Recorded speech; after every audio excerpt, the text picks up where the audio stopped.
Hello.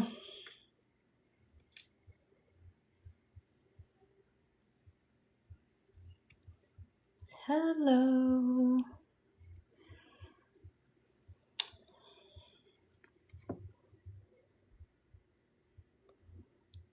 Hello, everyone. I really don't have a long time today, but I wanted to provide some more clarity here because I spoke yesterday, as you saw, with someone that is connected to the the Petrie family, and one of the cousins of Gypsy. And I got a little bit more insight into this fight that she had with her family when she got out of prison. And it's pretty shocking. I was told what was said, and it's kind of disturbing to think about. If you were to say, is Gypsy rehabilitated? Does she have remorse? Does she care about the impact to the victim's family and how she's treating the victim's family? The answer would be resoundingly no. And the message that was sent is very callous when you consider what happened to her mother. So if you guys could get tapping and help me get going, I think we will do, I'm just going to get this set.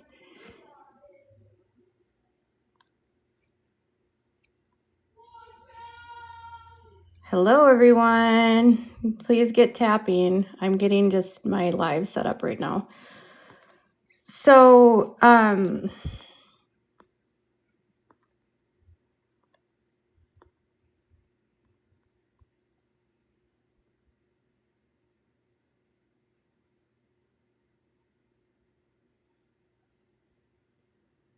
we'll do Rosie Rose today.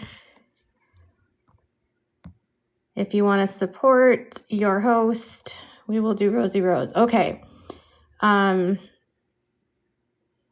had turned off the requests yesterday because I was getting so many requests to join. And I was trying to, everyone, TikTok shop, tap, tap, tap. And we're doing Rosie Rose to help us with our goals today. Okay, so one thing I want to be clear about is the family is not upset about content creators that are reporting on the side of the story where Dee Dee's voice is heard. They are not upset about me doing what I'm doing. And yesterday I posted some of the recap from yesterday's live, and somebody was like, well, don't you know you're making money off this? I made, I think $5 in 3 hours. $5 in 3 hours, I think, is what I made. So if that's a lot of money for you, and if you think that this is where I'm making my money, TikTok is definitely not the place I make my money. Most of the money I make is on YouTube in edited videos. So it's definitely not on TikTok. Gifts are simply just a way for you guys to thank me, and it's, minimal. So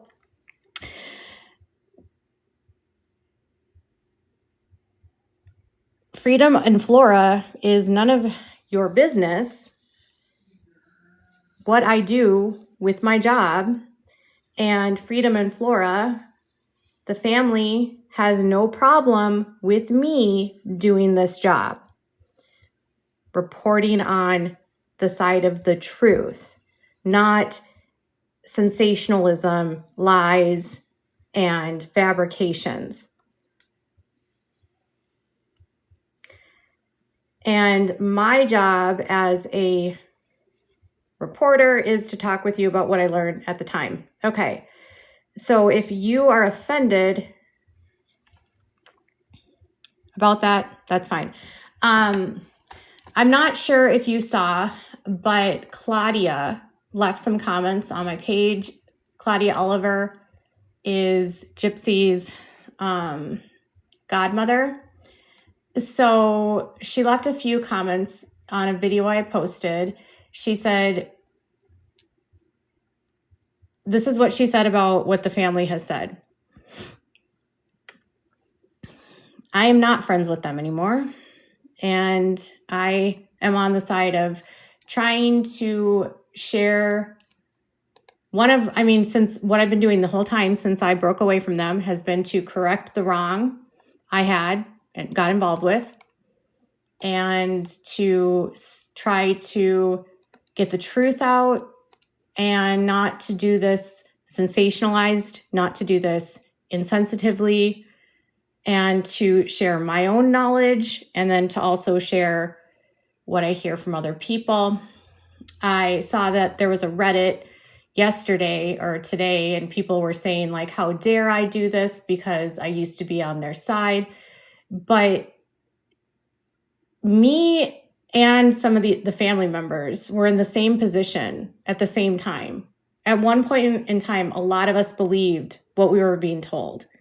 And it wasn't until we were given other information that things began to fall into place. So we're not bullying Gypsy here, Denise. What we do is we're talking about her crimes. And so Claudia said this about the fact that every time Gypsy does a project and everything gets drudged up again, she says, we never had closure. Talking about the Blanchards, Gypsy, Christy, Rod, they are all cash cows, but my sister has no voice now. I always said they both should have been in jail, and it would have been a lot easier if my sister had passed away in jail. Now, when I elaborated on that, I said, Claudia, I'm so sorry for your loss of Dee Dee. Even if she committed fraud, she didn't deserve to die in this manner. No one in the Blanchard family nor Gypsy should be profiting off this crime. She said, so very true. My sister was far from perfect, but she's gone now. And my godchild is still on with her one-sided story.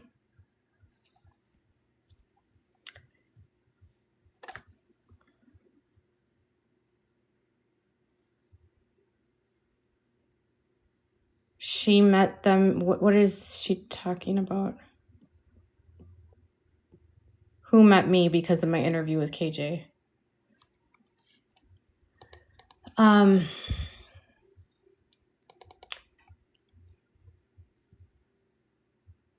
Oh, yes. Then Claudia said this is just me. Now, this is just me, but the monster she's making everyone believe my sister was the monster she's turning out to be. Enough is enough. Thank you for clarifying that in the comments. And then she also said, she responded to a comment that said, Rod Blanchard saying Dee Dee Blanchard deserved what she got is disgusting. And Claudia said, we were her family too. Shame on them for profiting on her death. That's dirty money, cursed to them all. This is not about content creators. They are talking specifically about Gypsy and the Blanchards doing projects where they continue to slander Dee Dee with lies and mistruths. She also made a note. She also commented about the fact that Gypsy used photographs of Dee Dee's of theirs when they were children. And she does not like the narrative that her mother would have ever done any harm to Dee Dee or any of the kids. Specifically, she said, our childhood photos are being put out there in her book on TikTok and trying to taint our childhood. We had a great childhood. We were all together and our mom never tried to hurt us.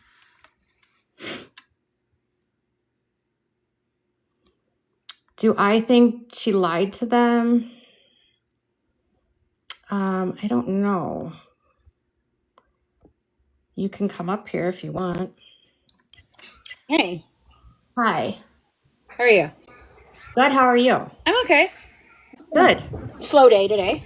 But what you just said about Claudia and what she said, the only thing that I have to take issue with her saying that her mom would never hurt them is that when we sat there, my daughter and I sat there and talked to her and Dorla, they told us horrible stories about how cruel their mother could be. So I don't understand that. But I guess it could just be they saw it as discipline in that time period and not as being horrible. I don't know. That's one I'd like to ask her about more. I haven't talked to them in a very long time, but I think it's just, I think what she's speaking to is that Gypsy implies that Emma had Munchausen's. yeah, And she didn't. And she didn't. No. And I think that's what she's talking about. Yeah, no, she didn't. For sure. And so, and I don't know if people are aware, but they stole, Rod and Christy went into Gypsy or Dee Dee's home. Yep. And they stole all of this. Stole it. Yep. They could have actually been charged. Yes. If they would have been, if the family wanted to, they could have charged them with theft because Christy and Rod had no rights to any of Dee Dee's property. And Rod actually was a creditor of Dee Dee's. I didn't say that I lived this. I said this is what they said to me when I interviewed them. So I'd like to ask them more about it. I'm not saying that it's true or not true. Whoever was that said that in the chat. I understand I didn't live it. I understand that they love their sister. They told me they loved their sister, but they had bad stories about their sister. They had bad stories about their mom when I first went down there. So it's upsetting. But do I think that I want to know what you think about Melissa Moore. Do you think Melissa Moore lied to them to get them to do confessions? Because I have a real problem with them doing confessions. Well, who did confessions? Evans did confessions, and I think Claudia did confessions. No, I don't think Claudia was in confessions. No, it was Claudia. It's not Darla. It's Claudia. She was either in confessions or 2020, whichever one of the two that came out this year. She was in one of them. And she was much more truthful than Evans. When I heard Evans talk, I knew he was. Evans wasn't. Evans was in. Some of them were in Gypsy's Revenge a long time ago, but they were in Mommy Dead and Dearest. They were in Mommy Dead and Dearest. No, they were not. They were in Gypsy's Revenge. They were not in Mommy Dead and Dearest. Yes, they were in Mommy Dead and Dearest. No, they weren't. Evans was. Maybe. I don't think so. But the first time that they came out and spoke was supposedly Gypsy's Revenge. And the stories in Gypsy's Revenge match what they told me. The stories that Evans specifically said now don't match exactly what he said back then. And I don't know if he's just got better clarity or if he's embellishing because that, or if Melissa cut it together to make it look like that. Because I can't understand why they would have done Lifetime Confessions. That's the whole thing. I don't understand that, and that's the only problem I have with them right now. They only brought, first of all, Prison Confessions wasn't really with Gypsy's side of the family. Who were in it, Katie? Let me look at these episodes really quick, because I don't remember them being in it very much. They were. I know they were. I know they were in Mommy Dead and Dearest.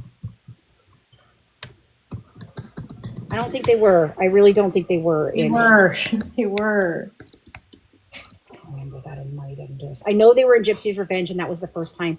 They said that was the first time they ever spoke. They didn't do the first documentary. Gypsy's Revenge was, I think...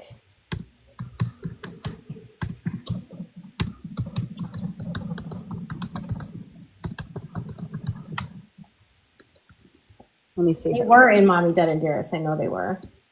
Hold on, I'm looking. Let me see if I can get the cast here.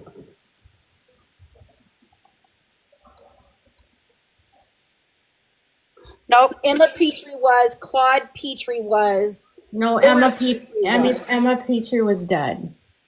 but they had archive footage of her. It says archive footage. This is on IMDb. It was Emma Petrie with archive footage, Laura Petrie, and Claude Petrie and Bobby. They were the only ones in Mommy Dead and Dearest. Then when I was down there, this is why I know the story and that they only spoke in Gypsy's Revenge, is because I was down there filming with them and talking with them and interviewing them at the same time that Gypsy's Revenge was there.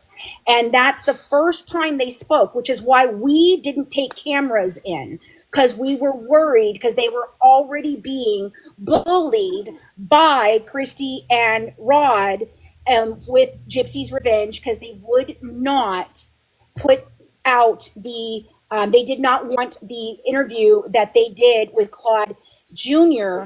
in there. And they said that if they did it, they were going to pull all of their agreement to work with them, anything, not give them anything else. And they were already halfway through filming. So they decided that they would go ahead and not put Claude's interview in there because it was not pro Rod and Christy. So that was the first time they talked. And I was there for all of that. I was down there at the exact same time. Then they haven't talked to the rest of them. They didn't want to participate in anything.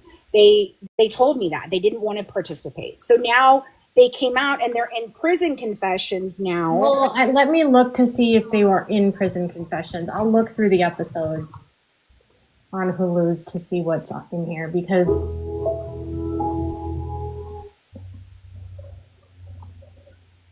I do not recall a ton of family being in this other than really Gypsy. They were. Well, let me look.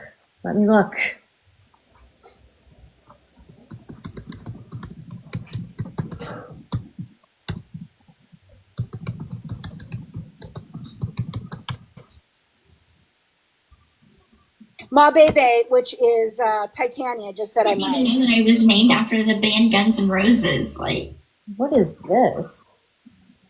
Why is Gypsy doesn't? What is? Did they change these episodes? She's got blonde hair in some of these.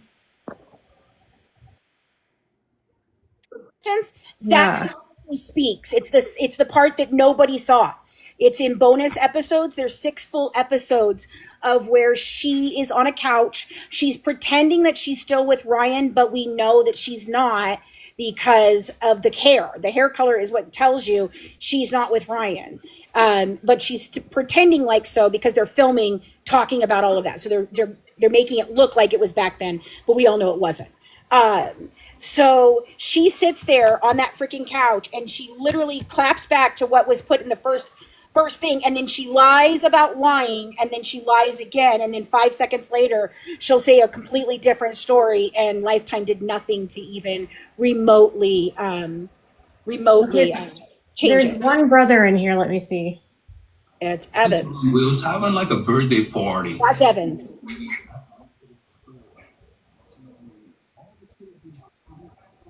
Okay, that's Evans, but I don't think he's in there for very long. No, neither one of them were in there very long. That's why I'm wondering, what was their motivation for doing prison confessions? Did they think that their side would be told equally, or did they think... No, I know why Claude was brought in. Claude isn't in it. Yes, he is. He's at the very end. Claude Senior or Claude Junior? Senior. Okay, yeah, he's in it. I thought you were talking about Junior. Yes. Yeah. That's what I'm saying. I wonder if they were lied to. Well, they were brought in because of claims that Gypsy was making. Okay? Yeah. And I don't know. Okay, so then if that's the truth, then the editing edited them to seem like what they were saying was still not good about Dee Dee. That's what I wondered. Okay. Yes. That's what I was trying to find out, because that's my only problem. I did not like what they were saying about Dee Dee in that, and I felt like they flipped and some of their stories didn't match what they'd said before. Now, I know they edit poorly. I know that they do this. They did it in Mommy Dead and Dearest. They did it in this one to Claude. So I do believe that I do believe that they probably were misled. And so my opinion on that is is changing as to what I think their motivations were. Okay, that's all I was trying to find out. So, from my understanding of speaking to Dinah, Yeah. is that some of the changes have occurred in the last 7 or 8 months or year that she's been out, and more information has come out. Yeah. I know that when they found out about the microdeletion, that was a big game changer for some of them. Yeah. Okay. Because Dinah said, well, now it makes us wonder, like, and Yeah. and we see videos of her and she's talking about how she's having trouble walking and her legs are neuropathy. Yep. And these are the things that Dee Dee said about Gypsy when she was a kid. And I get that. so you have to remember, when some of this was coming out, they were withholding information from them, and they were out of state victims, right? Victims' family members. So they didn't go to trial. They didn't go to the court. It was, they just weren't there. But Right. Gypsy never went to trial. So, Right. but at the time, when you look at like the timeline of when the trial happened, it was the Mommy Dead and Dearest time frame. Yeah. I know. Right. No, I know that you don't know. Yeah, no, I know. I understand where you're coming from. I get why the story changed now. I totally understand. Like, it was just upsetting to me because I thought it felt like they sold out. That was my whole thing. No, I know for Claude, he's only in the one episode, and the only reason he was brought in was because Gypsy accused him of SA. That's yeah, I know about that. Sort of Trishan, no. Gypsy knew about the microdeletion. Christy knew about the microdeletion. Rod knew about the microdeletion. They all knew. The Blanchard side knew about it in 2011. They've admitted to knowing about it in 2011. The Petrie side did not know. And I guess when Titania went and told Christy, she didn't bother to go and tell the Petrie family. I don't know why you didn't, Ty. I know you were in here. I don't know why you didn't tell them. If you'd just given me the document, if you'd just given me the document in the first place, we could have had this out there forever ago. I'm so irritated with how it's all played out because it's all just been so orchestrated by stupid Christy. Of course it has. And she's been very meticulous and I'll tell you a few things, of information I've been given today and what I've seen. Okay. If they had any sort of cordialness with Christy before, that doesn't exist anymore at all. Thank God. That's dead and over. Thank God. I've seen text messages of what people are saying, and I can assure you that does not exist anymore. I've talked to a lot of the family on the Petrie side, not just the siblings. I've had a long relationship with Dinah. I've known Nellie for a while. I know the cousins, like a lot of the children. Like I know I've talked to Tiffany. I've talked to Bobby Petrie's sister, extensively over the years, and so it just was upsetting. I really felt like it was upsetting that I truly believe they sold out. That was my biggest issue, and I think that's why I started kind of going in hard on them again, because that really hurt me for Dee Dee. Because they've made. Well, here's the thing. Here's the thing. Everyone recognizes that Dee Dee's not the perfect victim, right? There's no perfect victims. So there are things that she did as a mother that were kind of reprehensible, but their position today and has always been, she didn't deserve to die. No, absolutely not. Okay. Yeah. And that's what Claudia said. She didn't deserve to die. No. Nothing. Look, I'm going to say it again, like I said it before. Claudia, if you're listening, and I hope you do, you guys need to not be scared, and you really do need to go after them to stop this. You can stop her profiting. You can stop the constant defamation. You can do all of that, but you guys have got to take a stand and actually go against them instead of just letting it stand and you guys just being quiet. You've got to. You've got Here's the to. thing. Sometimes I think part of their position is let Gypsy dig her own grave because, And she definitely has. right, because every time she comes out with a new story, it's different. Yeah. And one thing that I was told by Dinah and what I saw was that the information they were given early on was different than what they have today. Yes, very much so. And their contact with Gypsy was very limited before, when she was in prison. But there was something that happened after prison that put a bad taste in all of their mouths. Yes. And so what Gypsy said was this. So she friended her aunt Dorla on Facebook. And then when Dorla accepted her friend request, Gypsy saw that Dorla was posting content on her page supporting her sister. Yeah. And she was sharing videos that were not like, and you have to remember this is like January, so it's not like there was a heavy. I was talking to Dinah at the time that it happened, so I know exactly what you're talking about. No, but my audience doesn't. So I know. I'm saying I know exactly what you're talking about. I have the actual text messages between the two of them and how awful Gypsy was to them. Yes. Yeah. Well, yes. Dorla never responded. Right. But Gypsy, I have the text. It says, if you have something this is what, so she saw that Dorla had videos on her that were not complimentary and that were just truthful to the situation.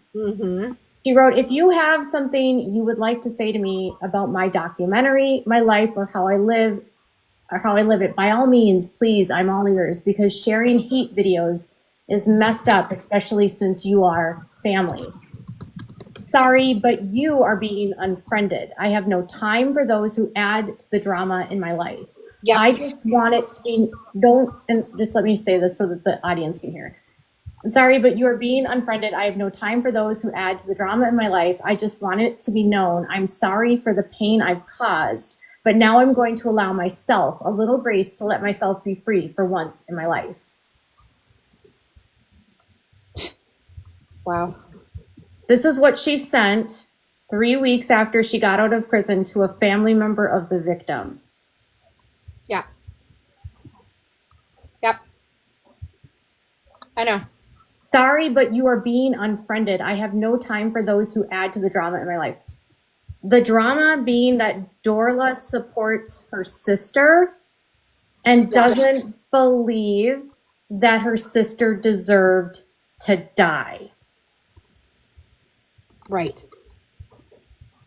When I sat there with them, I remember this part. This part will never leave me because it was so polarizing when she said it. And I think it was Claudia, because I was with both sisters, and then Evans came in, and I think it was Tate. I don't think it was Clyde Jr. I don't think I've met him, but I've met members of his family, like his children, besides Bobby. They were sitting there, and the stories just weren't good. You know, like they always said she was very manipulative. She was this, she was that. And I believe she was. I'm sure she was. I do think she probably had mental health issues. Now that we've seen that she admitted to having bipolar, that changed it for me because I did not know it. I was always told she was never diagnosed with anything, so I don't know. But then I asked them after I talked to them for all these couple of hours, and I sat there and I finally said, okay, guys, I appreciate you talking with us today. I appreciate the stories you've told, but here is one thing that I don't understand. In most relationships, even if it's a bad relationship, you can still say something about the person that, like, oh my gosh, I loved when we did that. Or, oh, I love the way that they laugh. Or, you know, whatever it is, whatever was the thing that you can find good in them. I've not heard one good thing about your sister yet. And Claudia, it was a long pause. And then she just looked at me and she said, look, we don't have great stories to tell about our sister, because we had complicated relationships with our sister. But we love our sister. and we miss our sister, and this was not right. Right. And I understood in that moment the complicatedness that they were going through. Well, and at You the know? time, so I can understand their mind got mixed up by Gypsy. Sure. And So, Christy. and Christy. So in the middle of their grieving, they're being told what a monster their sister is. That doesn't necessarily match their experience, and they've had issues with her, right? They have the issues where she steals money and she's writing bad checks and that kind of stuff. But like I've said before, those are minor. Like one was $38, one was $89. It was nothing major. No. But so yes, there was like fraud that happened. Yes, she lied. Yes, she did things that frustrated people. But I think that, you know, what Nellie and Dinah were kind of talking about yesterday, which kind of makes sense. And I don't know if this is true or not, but they're starting to wonder if Dee Dee figured out when she was like in her early 20s, 30s, that Claude wasn't her dad anymore. I think so. And they're starting to wonder now if that was part of the reason why these relationships got so divided. Now, Claude told hold up. Okay, go ahead. I'm sorry. Go ahead. Claude told Claudia a couple weeks ago that Dee Dee didn't know when she was dead. Like, she believed until the time she was passed away that he was her dad. But that's what he thinks, right? Mm-hmm. We don't know. But it would make sense after Emma dies if she feels disconnected from the family, if she knows that that's not her biological father. Yeah, I also think that Laura May played a big, huge role in all of this. Yeah. Because he immediately moved Laura May in after her mother passed away, not allowing any of them to really grieve. They found out that they had been having an affair for a long time. There's even rumors that Laura May could have been doing something to Emma, not Dee Dee. That's just rumors. I'm just saying.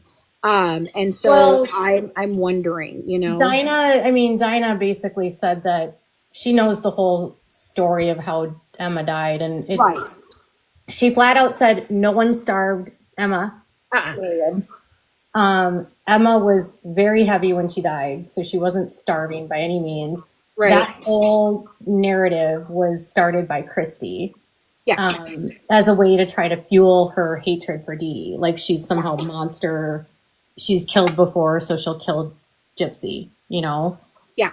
But that never, hold on, but that never happened. So their sort of thought process now is like, well, what if Dee Dee knew?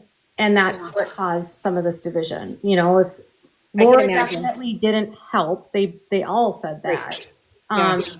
And she was so close to Emma, but they also said maybe Emma kept Dee Dee so close because of that secret. You know, maybe she didn't want Dee Dee to have the freedom to like learn that her dad wasn't her dad and that her actual dad was dead.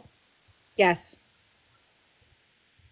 Yeah. So, you know, when you look at the scope of like how these families have so much infidelity and the men are gone, and it's like the culture itself is messy. It feels like there's at times where you're like, is this an episode of Jerry Springer or are we? For sure. But the infidelity went both sides, right? Like he would cheat, she would cheat, they would go back and forth.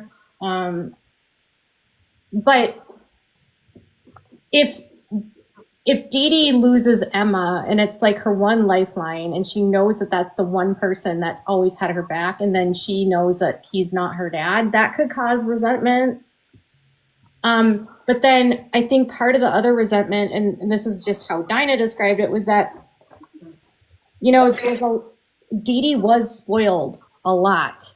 And part of that was their guilt. Yeah, Titania is family, actually.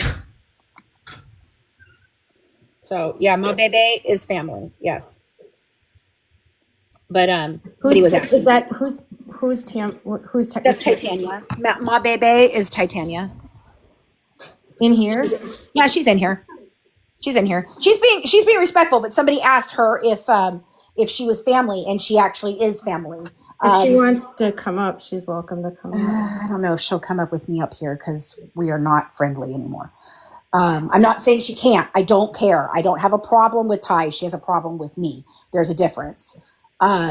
So, and I think that stemmed from Christy as well. So, fucking fabulous. But she is loosely related to them, which is again further proves. I'm telling you, the Bayou. They're all related in some way, shape, or form down the line because it was only settled by so many people. Okay, That's well, it. if Titania would come up, and would you drop if she No. wants? If she wants me to leave, I can drop down. But if not, I don't have a problem with Ty.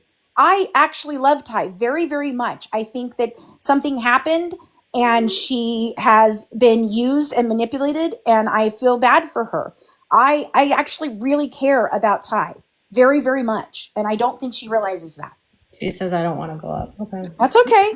You don't have to, Ty. But I'm just telling you, you don't have to be scared of me on a panel. I'm not going to do anything to you. So, but yeah, she's who found the chromosome disorder in the first place. Titania was. The first time that we discussed it in 2019. I would like to, okay, so as far as I can tell, and what I was told is that, like I said, the tone about Christy has changed, and it is very much like, don't tell Christy anything, basically. Right. And as far as the way that these projects and the payments were structured, there wasn't as much money as you would think that she got for Prison Confessions and for the other one.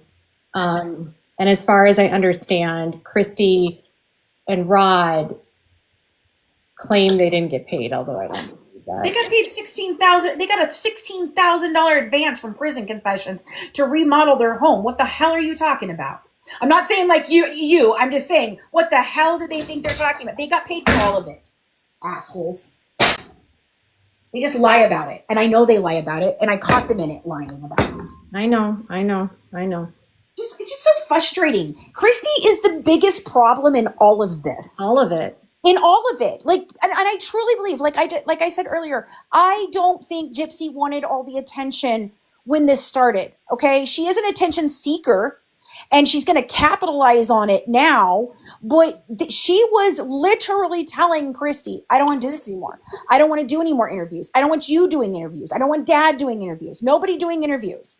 Which is how I became the PR and the spokesperson in the first place, because Christy told me to go do them, would give me all the answers to the questions, sit on the phone with me even when I was being interviewed so that she could type to me answers and I would give them what I thought was the truth, And that's why, because Gypsy didn't want all that. She wanted to be left alone. Well, that's for a long time. But that's not true though, because Gypsy says that, and then 5 minutes later she's online and she wants attention. She can't, because she can't avoid She's addicted to attention. Right. No, she is. But if Christy hadn't done what she had done, Gypsy would have just been another freaking prisoner. Just another person. Yeah. That's what I'm saying. Gypsy didn't want all that at the first. She didn't know how to navigate it. She didn't know what to do. She didn't know how to say things. And Christy is the one that kept pushing it. She asked several times, I don't want to do anymore. And yes, she can't help herself because she hears something and she has to respond.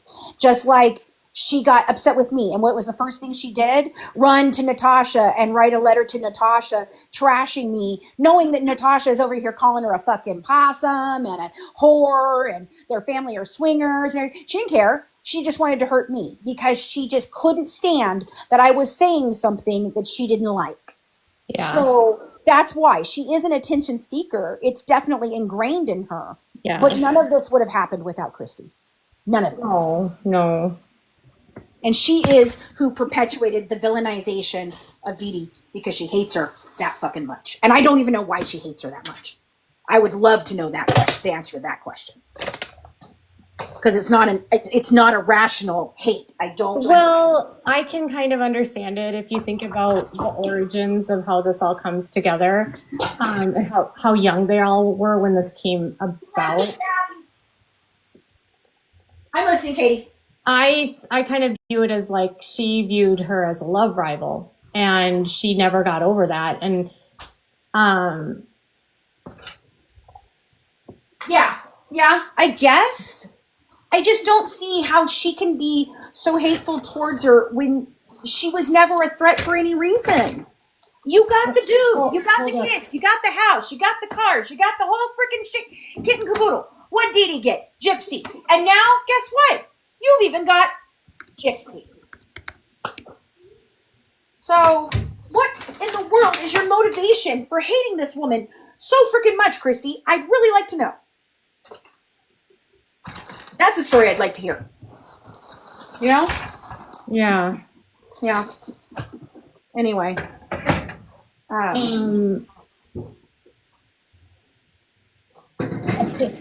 Tate, Mr. Oh, Dinah said that you didn't meet Tate Sr. Oh, no. Well, there were two brothers there, so it couldn't have been Claude. It had to have been Tate. I'm almost certain that both two brothers were there. There's Claude, Tate, and Evans, right? I think Tate came in at the very, very end for just a moment. Because it was two brothers and the two sisters. I never met Claude. I know that. Okay. So I don't know. I mean, I know there was two brothers there, and I don't think Tate was there very long. But there were four of them there at the end. So I don't know. Tate will never be like on anything she said. He'll never do any. No. He'll never talk about it. No, he won't. I know he won't. I actually think that Tate is one of the most logical out of the. Dinah says, or Dinah, you can come up if you want. Dinah, is in my chat.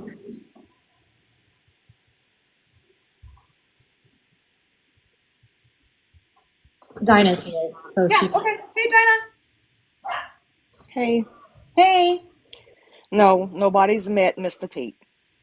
I do think he was there, Dinah.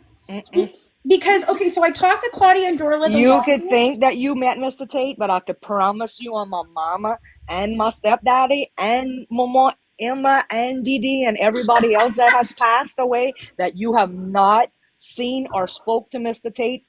You probably saw pictures of Mr. Tate, which I know everybody. When I went and No, went to Mr. Claudia's Tate, house. Mr. Tate does not want and never did want to have anything to do with any of this. So I know for a fact. Okay, well, what I remember. It was never him. Now. Okay. Well, just let me tell you what I remember, okay? So I remember me and you had this conversation last but I'm year. going to tell you what I remember happening, and maybe we could figure that out. Okay, so I talked with Bobby, and then he told me how to get to Claudia's, and I went to Claudia's. Darla and Claudia were there. One of the siblings, I think Tiffany was there at that time. She was there for a minute or two and then she left. At the very end, almost to where we had been talking for several hours, Evans and I believe Tate arrived, not because they wanted to talk to me, but because they were coming to their sister's house. And I think I talked to them for maybe 10, 15 minutes, and that's all. I don't remember Tate saying anything a whole lot. I remember Evans speaking mostly, but I'm pretty sure they both were there. I know there were 4 people there at the very end, and my daughter would tell you the same thing. I do believe I met Tate. He may not even realize it was me, or he didn't participate. It's not like he was telling stories. It was Evans that was talking out of the brothers. But they didn't hardly say anything. That's what I know Evans talked. But you saying, so y'all went to Darla's house? Claudia's house. No. So you went all the way in Down Lafayette?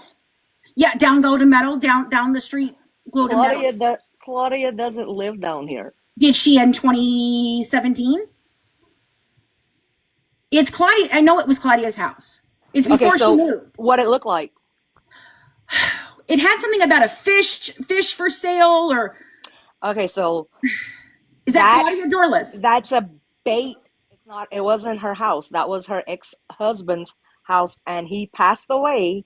And she was running his fish thing for her daughter. But that's where she was living at the time that I went. There was a whole business thing about it, but when I went there, that's where they were living. That's also where I saw. That's where I saw Dee Dee's the box that what Dee Dee was in. They told me they had it. You know, I don't remember. My daughter would likely remember more of like the things that we saw because I'm not great at all of that. But I remember it being directly across from the bayou. There was a big sign about selling some sort of fish. I know what you're Something. talking about. The carport is right. There's a carport Mhm. attached to the house. Mhm. And the house, if I remember correctly, it was like But I always wood thought you only paneling. went to Papa's house. No, no. I did Claudia and Darla the day before I went to see Papa. The same day that I saw Bobby is the same day I saw Claudia and Darla and Evans, and I think Tate was there, but I don't think he really talked. That's the thing. I think they just came to see their sister, and I just hadn't wrapped up yet. That's all. Can I have you drop down, Fancy, just for a minute? I wanted to actually talk to Dinah about something real quick. Yeah, I don't care. Okay. Drop me. Okay. Yeah. Okay. So I was gonna actually ask you something. Okay. So you're talking about Tate or whatever. They didn't meet Tate. Do you know how they got involved with prison confessions? No, I sure don't. You don't? Okay. They weren't in it for very much or very long. No, not at all. They weren't happy. That's all I know. They weren't happy about prison confessions? I guess. I mean, I can't speak for them, you know what I'm saying? I just Yeah. know that that was something that happened and they were over it because obviously words that they said was spun, and that's all I know. Yeah. And then but I know no one ever spoke to Mr. Tate. Like nobody really even knew who the hell Mr. Tate was. Nor did they Right. know who Lil Tate was. You know, Yeah. I mean, Mr. Tate really didn't have a relationship with Dee Dee, from my understanding, because he always worked overseas. That's why Mama Emma helped raise Little Tate. Well, there's like a pretty significant age difference between Dee Dee and some of her siblings too. Right? Like she was the youngest. Well, right, and then they had another one that passed. Yeah. So she was 47 when she died. She would be 50. She's my sister's age, so She'd be like 58 to it's yeah, 24. like She'd be 56 today. So how old is Tate Senior? he's 60, I think, or 61. He just had a birthday. Okay. I know there's one of the siblings is like 66 or something. I don't know if that's one of the older ones or not, but I know that there's like a significant age difference between her and some of the siblings. So, I mean, that wouldn't be like uncommon. And boys and girls don't always have like brothers and sisters don't always have great relationships. So, Well, it's not that they didn't have a great relationship. He didn't live here. well, but they lived there as kids. Right. But Mr. Tate always worked. And he, like I said, he worked overseas. And so, like, he hardly even saw Little Tate because it was Tate's mom and Mama Emma that took care of him, you know? Who's the troll that you guys want kicked? I don't see.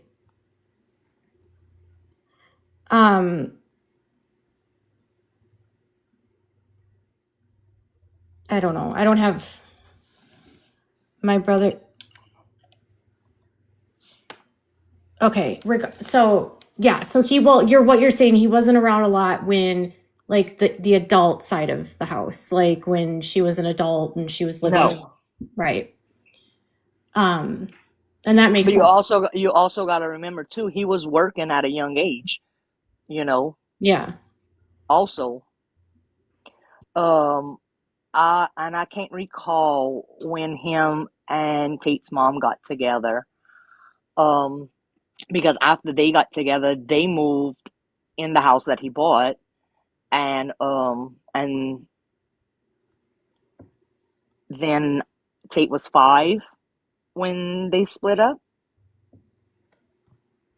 He was 5. Okay. Yeah. Emma Rose, get over here. All right. She has, okay. So he's not around when all the other stuff is happening where she's living with people and he's working all the time. I understand. And so he wouldn't have a lot to contribute. And I understand what you're saying there. Exactly. Like he don't have. I mean, it's his sister. He loves her, whatever. But I mean, he don't know nothing besides what he knows from the family. You know what I'm saying? Yeah. Yep. So I mean, there's nothing for him to tell anybody about. This is Dinah. She's a family of Dee Dee. Okay, so I was gonna say, like, when you and I were talking earlier today, we found something that was automatically a discrepancy in Gypsy's book. So we were actually looking at the pictures of the houses and the timeline that she has in her book and Right. property records. And Gypsy was claiming that she was 5 years old when she got kicked out of the blue house, but she was almost 10. Yeah, I think that's what you said, something like that. I don't really know the dates of everything, but then when you look at it, all the houses are blue. So is she a little confused? I mean, I don't Well, know. no, because the blue house that she put in the book is the one that you and I were talking about. And that was the address. So when Dee Dee got arrested in 1999, and she did her plea deal or whatever in 2000, that was her address. Oh, so yeah, you're talking about the house that was Momo Emma's and Papa Claude's. Yeah. Okay. Gypsy absolutely knew her age. Mm-hmm. She knew her age the whole time. I believe that. So in the book, she makes it sound like she's 5 years old and she's kicked out. I'm sorry, friends, but you would know if you were 5 or 9. Right. You would know if you were 5 or 9. Those are very different ages. Right. And then I know she had birthday parties down here because Tate told me they did. Oh, Suzette is in the chat right now. Have you met Suzette? Who? Have you met Suzette? Who's that? She was a friend of Dee Dee's. No. Oh, she just said that Gypsy knew her age. And I'm literally not watching the chat because I'm steam cleaning the walls at the other house. Yeah. But it's just, she's like, I was 5 years old and my uncle threw everything out or whatever. Right. Like, so I Tate literally was trying to read the book, not read it, listen to it, but I can't. I don't remember how far I got into it and I stopped. And like I think I told you earlier, I did buy the book. So I can't wait to get it. I think I'm gonna be getting it January 3rd. And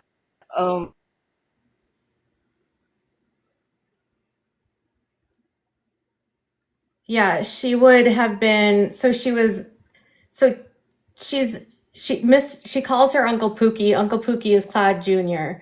Claude Jr. didn't take the house over I'm having a phone call, so I'm gonna have to drop down and Okay. come right back. Okay, Okay. that's fine. Okay. So Gypsy always knew better. She always knew her age. Absolutely.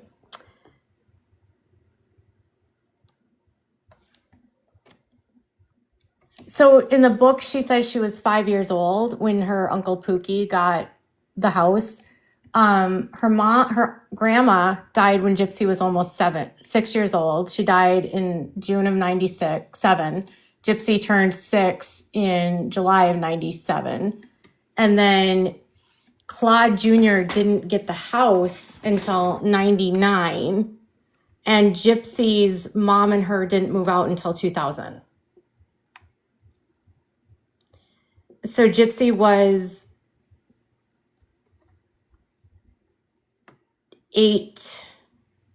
9 when she moved out.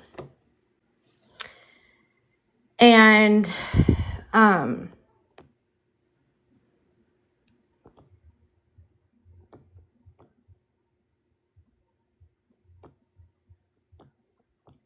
oh, yes, I can read the message again. But like her timelines in her book aren't even accurate to the records. And so it doesn't, if she can't even tell you the dates of her life, she can't use the I didn't know. She knew how old she was. In the book, she contradicts herself. She says she went to kindergarten, but then in another chapter, she said she was pulled out of school before kindergarten. So I don't know who edited this book. You would have thought they would have wanted to like look at timelines and actually match them to records and verify. But she went to Catholic school until second grade, all the way through second grade. Okay, I'll bring you back up.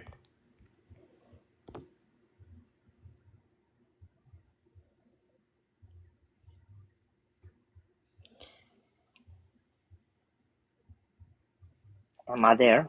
Yeah, you're here. Okay. I don't know. I couldn't tell. I was wiping the floor. So and then the weird thing is when they get to Missouri, there's an article with her and the doctor, and she knows her age then. She knew she was 14. So when did Gypsy start forgetting her age? Like it's just another stupid lie that she makes and has. And like you actually pointed out something in her own, you pointed out something when we were talking today about the stuff with her grandfather. It went from my mom left me with him in the bathtub, and she claimed she was 5 again, but they didn't. She couldn't have been 5. We figured that out because she said this happened after her grandma died, and so she would have had to have been 6 or 7 or even 8. Right, because my mom passed in 97. Yeah. And so she got that part wrong. And then it goes from, well, my mom would just leave him with me in the bathtub to then, well, if I was laying around, she would swipe his hand away. So which is it? Right, and that was supposedly, obviously, in 2 different houses, right? Yeah. Because she says one with a bathtub, and I'm gonna have to find out about this bathtub with the claw feet, because I don't know nothing about that. But then she said that her and her mom was sleeping in the living room on a sofa bed in Paul's house. So that's 2 different freaking houses. And that's when her mom swiped his hand. But right before that, she was saying that he was cleaning her pecan. Right. And if she was if they got into, and we looked up the timeline of when the car accident happened. The car accident happened in 2001 because Dee Dee filed a lawsuit, and she also tried to get a tutorship over Gypsy because she believed there was going to be a settlement of like $5,000. So Gypsy was 10 when the car accident happens, or almost 10, 9 or 10. And by then he was living in the smaller blue house, or the 1-story blue house, not the 2-story blue house that he was previously living in. And that's, like you said, a shotgun house. It's Right. So Paul's always lived in that house as long as I've known my Tate. okay. He was living previously, he signed over the house, the 2-story one, to Claude Jr. in 99. And so you've been together 19 years, so that would make sense. Yes. So then he gets the house that he has today, but that's a much smaller house, way smaller. Right. It's a single story, and it would make sense that he would get a smaller house, or because he wouldn't need the space anymore, and he doesn't have. No, because supposedly it was him and his wife. I mean, Right. from what I'm gathering, I mean, I wasn't there. You know what I'm saying? Way back when, because Tate and I were friends for a good while before anything, and the only one I really knew, and I didn't even know was his aunt or his uncle. I knew Evans from when I think I was married to Charles, because before Charles started his trucking business, he was a welder and Evans was a welder. And then Aunt Darla, I met her in my going out days after I got a divorce, and I met her from my stepbrother. And then, like, when me and Tate started hanging around is when I realized that was his aunt and uncle. Okay, so I just want to, Trish in the comments, not really Trisha. These details seem insignificant. Most agree. Oops, hold on. Most agree Gypsy's version is all lies. I want to be sensitive to the fact that not everyone in the family is like, these aren't insignificant details to them because they lived it. And so when you have her writing a book and timelines don't match up, and people can say, well, that didn't happen. This isn't true. She was living here. She wasn't living there. So it does matter to them, because they can say, well, if she's talking about this house, there's no walk-in closet there. Exactly. And this is how they're trying to figure out if Gypsy is lying to them again, because it's a constant roller coaster with her changing narratives. Well, we know she's lying, okay? Right, There's no yes. ifs, ands, that's about it. But when you sit here and on the same page, you're talking about incidents that happen, but then it comes out that it's in 2 different freaking houses, that will blow your mind. Right. It's not Like, the same. There were 2 separate blue houses. Like I said earlier, what fucking story is it? Right. Can you make up my fucking mind for me? Because I can't handle this shit. And it's 2 separate houses, and she doesn't differentiate that they're 2 separate houses. No, she doesn't, because you showed me a picture. You sent me the picture of Paul's house, and I'm like, that's the house he lives in right now. Like, Right. that's always like been his house. And But then that's not the but then you asked me, so he never lived in the 2-story. I'm like, no, that was him and Momo Emma's house. So yeah, he lived there. But now but she has Papa's house in the book. right. And that's where I am completely freaking lost on why is she talking about boat houses. And in the book she's only talking about one house, and it's the same blue house, and it's like, well, there's actually 2 blue houses. Exactly, that's what I'm saying. She's talking like it's one house, but it's literally she's talking that it's in 2 houses, because one bathtub has a claw leg. Yeah. And so obviously that would probably be the 2-story. I don't know. I never seen it. Hi, Nellie. You know what I'm saying? But I know Paul don't have a tub with freaking legs at his house. Not now, but because her timeline is so messy, like, and I don't know why she decided that this is how she was going to tell her story. And it's also very weird that if you want to write a book about, and this is what I find very disturbing, is like, if you want to be a child of a survivor of Munchausen's by proxy, why don't you write about when you got your feeding tube? Why don't you actually discuss what happened when you got it? Okay, so there you go. That's exactly what said. Write a book about yourself. Right. And then that's okay. But this book and I see people saying, okay, that I said it's okay for her to make money. That's No, not no, no, what you were no. actually. That's not what what I you was were saying. If she would be writing a book purposely about her and what she is speculating that Aunt Didi did to her, then that would be, let's suppose in fucking quotes, her fucking truth, her fucking story. Correct. But no, she is bringing in Tom, Dick, Harry, Joe, Mo, and whoever the fuck else in this fucking story that does not need to be in this story. So no, therefore it all revolves around Didi and what happened to her and why she is making money. Right. So exactly like what you were saying. And I only posted a clip. So people are only, if they weren't in the live last night, they didn't hear you say like, you're against all of it, because at the end of the day, this book has nothing to do with Gypsy's story. It's everybody else's story. And it's planted memories that she's been told by Christy and Rod or other people in the family to put into this book. And the book is an entire smear campaign that Christy. Well, they would be the only two that would be able to tell them this shit, because Right. the Petrie family did not tell her any of this shit. Right.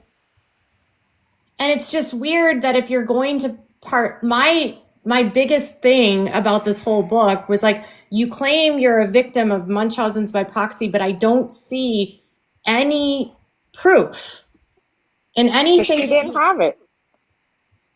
Right.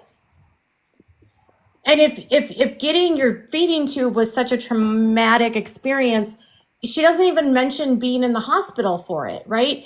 And she goes from my grandpa cleans my pecan to then I moved in with my grandpa and they were great with giving me my medication and they used my feeding tube. And it's like the feeding tube is brought up like after the fact. Like it's just, oh, then I got it installed. What? Right. And didn't she say that she wasn't in a wheelchair until after the car wreck? So that would put her at what you said, 10? 10. So how the hell was she in a wheelchair all her fucking life? Right. Like, especially when the motorcycle accident happened before. Nothing is adding up. No. And I don't honestly think that the story about the like, and here's the thing, like Bobby is one of the people that comes up with the story about the Bobby Petrie's the one that's like, well, this is when that came into our lives. And it's like, but we're hearing things from Dorla and from Claudia that the wheelchair was before that. Because she was young, jumping on trampolines. Mm-hmm. Dee Dee told you? Oh, why don't you come up here? Suzette said Dee Dee told her about the motorcycle accident. Let's see that. So Dee Dee told you about, so according to the records that I've found, Suzette, and this is how I pulled all these records ahead of time. I didn't know that I was even going to need these, but I found them because Dinah and I were looking at the timeline, because timelines are how you can figure out truth from lies. And when I looked, she sued them in 2001. And she claims that the motorcycle accident happened in like March of 2001. Suzette, what did she tell you about it? I had seen her in New Orleans outside of Tulane Hospital. That she was walking on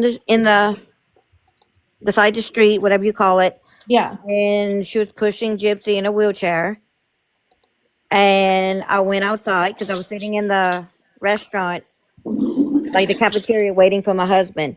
And I run outside and see her. And I asked her if Gypsy was okay, and she said, yeah, she was in a motorcycle accident with my dad. And I said, oh my God, is she okay? And she said, yeah, she's gonna be in a wheelchair, that she may not ever walk again, and that she didn't talk to her dad anymore because it was her dad's fault. That's what she had told me. That's the first time I hear that. Well, that doesn't even match the medical records. No. But so that's the motorcycle accident, but I'm talking about the accident where she shattered her leg. But she also told me that Gypsy had cerebral palsy and muscular dystrophy on top of all, plus a motorcycle accident. She said all that to me too. And do you remember if there was a wheelchair before that accident? I have no idea. You didn't really see her that often. No. And does anyone, Dinah, remember when the wheelchair started showing up? Honestly, I can't tell you if that, and I ain't about to go ask you know who. Yeah, I know. He's about to kill me. There are records of the motorcycle accident. Yes, that is true, and I heard it. Tate did tell me about that. But I want to say she was young when that happened. Like when she got into the motorcycle accident, I think that was 99. But then I really don't recall when they said it was, but if you look at the pictures of her on the motorcycle, she probably looks about 7, 8. Yeah, I think. Well, yeah, because there's pictures of her on the motorcycle before the accident. So hold on, let me find the 204 page thing. There's and from what I understand, he just dropped the bike. Like it wasn't. Yeah, she skinned her wreck. knee. She right. It was just a skin knee. Yeah, and it wasn't. Yeah. It wasn't like a wreck. Right. And Fancy got those medical records from Christy. And the whole accident is like in there. And I think it's like 99 or 2000. But the car I've seen it, but I just don't remember. You know what I'm saying? Yeah. The car accident with Gypsy and Dee Dee, where she shattered her leg, that was in 2001, I think. Right, because you said she sued. It happened in Tammany Parish or something. St. Tammany or whatever, yeah. And she tried and that's closer to New Orleans. Yeah.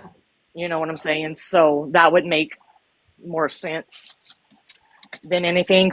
But to me, it was said after the wreck, they moved back in with Paul and all. So like that confuses me there too. I know, because it's weird because she's like, we did this. She says she's 5 throughout all of this, by the way. Like I mean, she's 5 forever in 16 days. Yeah, but she's not really 5. And on the medical records, the age doesn't change until they get to New Orleans. So until they get to, or not to New Orleans, her age on the medical records doesn't start to change until they get to Missouri. Right. And didn't she say when she got to Missouri, she was 14? She was, 2005. She was 14. So when she gets to Missouri, even when she's there for a few years, she's still the right age. They don't start changing the age until she's like 16. Oh, really? Okay. So for Gypsy, I don't know. I don't pay attention to really every single detail. Yeah. So everything drives me crazy. You know this. I know. And so what I'm saying here is that they started changing it as she started aging out of things, and they wouldn't be able to get free shit. Right. And it's obvious when you look at the records that that's what they were doing. Like they were just trying to get free shit. Mm-hmm. Like, I mean, she's obviously in the con 100%. Yeah, there's evidence in the medical records that she's malingering and lying and doing things. Who? Gypsy. Oh, okay. Well, I There's just want to like, make sure me and you's talking about the same person. yeah. Like she's doing audio, she's doing like hearing tests and she's faking like she can't hear. Yeah, you see, so like that too. Like I heard that. I don't know if that's in the book, but I heard that she was faking hearing tests. So it's like, who in their right mind does shit like that? Like so how do if you're not in it. Yeah. And I'm sorry, but like if I don't care who you are, if you're 16, 15, 17 and you're faking that, you really blame your mom for that? You're the one that's fucking faking it and not telling them. Mm-hmm. Like, at what point do we start putting the onus on her? Because in my house, if you don't tell the truth, you know, you get in trouble. Mm-hmm. Big time. So listen, my kids are so scared to tell a lie because I'll probably threaten them with death that they don't know how to do that shit. Trying to, you know, I tell them straight up, when they can understand, you have a lie to me, you're going to eat your teeth and you'll be shitting them out tomorrow. Well, true story. I am that mama. And I also let my kids know 100%, I will always love you, but I don't have to always like you. like, here's an example. This is from 2004. It says she did have a significant gagging and coughing with all consistencies, but the speech therapist felt that some of these may have been behavioral rather than true swallowing dysfunction. So she's intentionally like gagging on things. So that's in the book, or that's in her records. Oh. Okay. And what floors me is how if so Christy, when I talked to her in January, when Fancy released the genetic thing, the genetic disorder, they acted like they had no clue. How could they have had no clue? They had all the records. Okay, so didn't Rod admit that in a documentary or something? Yes, but then he convinced himself that Dee Dee lied about that. You're going home? Okay. Do you know what their entire, and you can say if this is something that Dee Dee would do, but do you know what their entire conspiracy is? No. Okay, this is what their narrative that they tell people. Dee Dee was so jealous of Christy and Rod and so angry that he left that she developed this scheme to defraud Rod and Christy of money through medical expenses, that they lied about everything, and she did the Munchausens on Gypsy so that she could please every last dollar from Rod. And it was all to get back at Rod. That's hilarious. Because I thought in the book Gypsy said that they were on Medicaid. Yeah. Well, she was, but Rod it was his responsibility to pay for health insurance. Oh, okay. I didn't know that.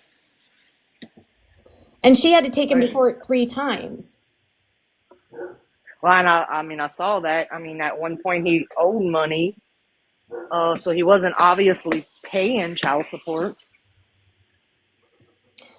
You know, when you got on yesterday, you had made a comment about, like, I don't know if you're okay with people with autism. And I talked about this briefly with Nellie.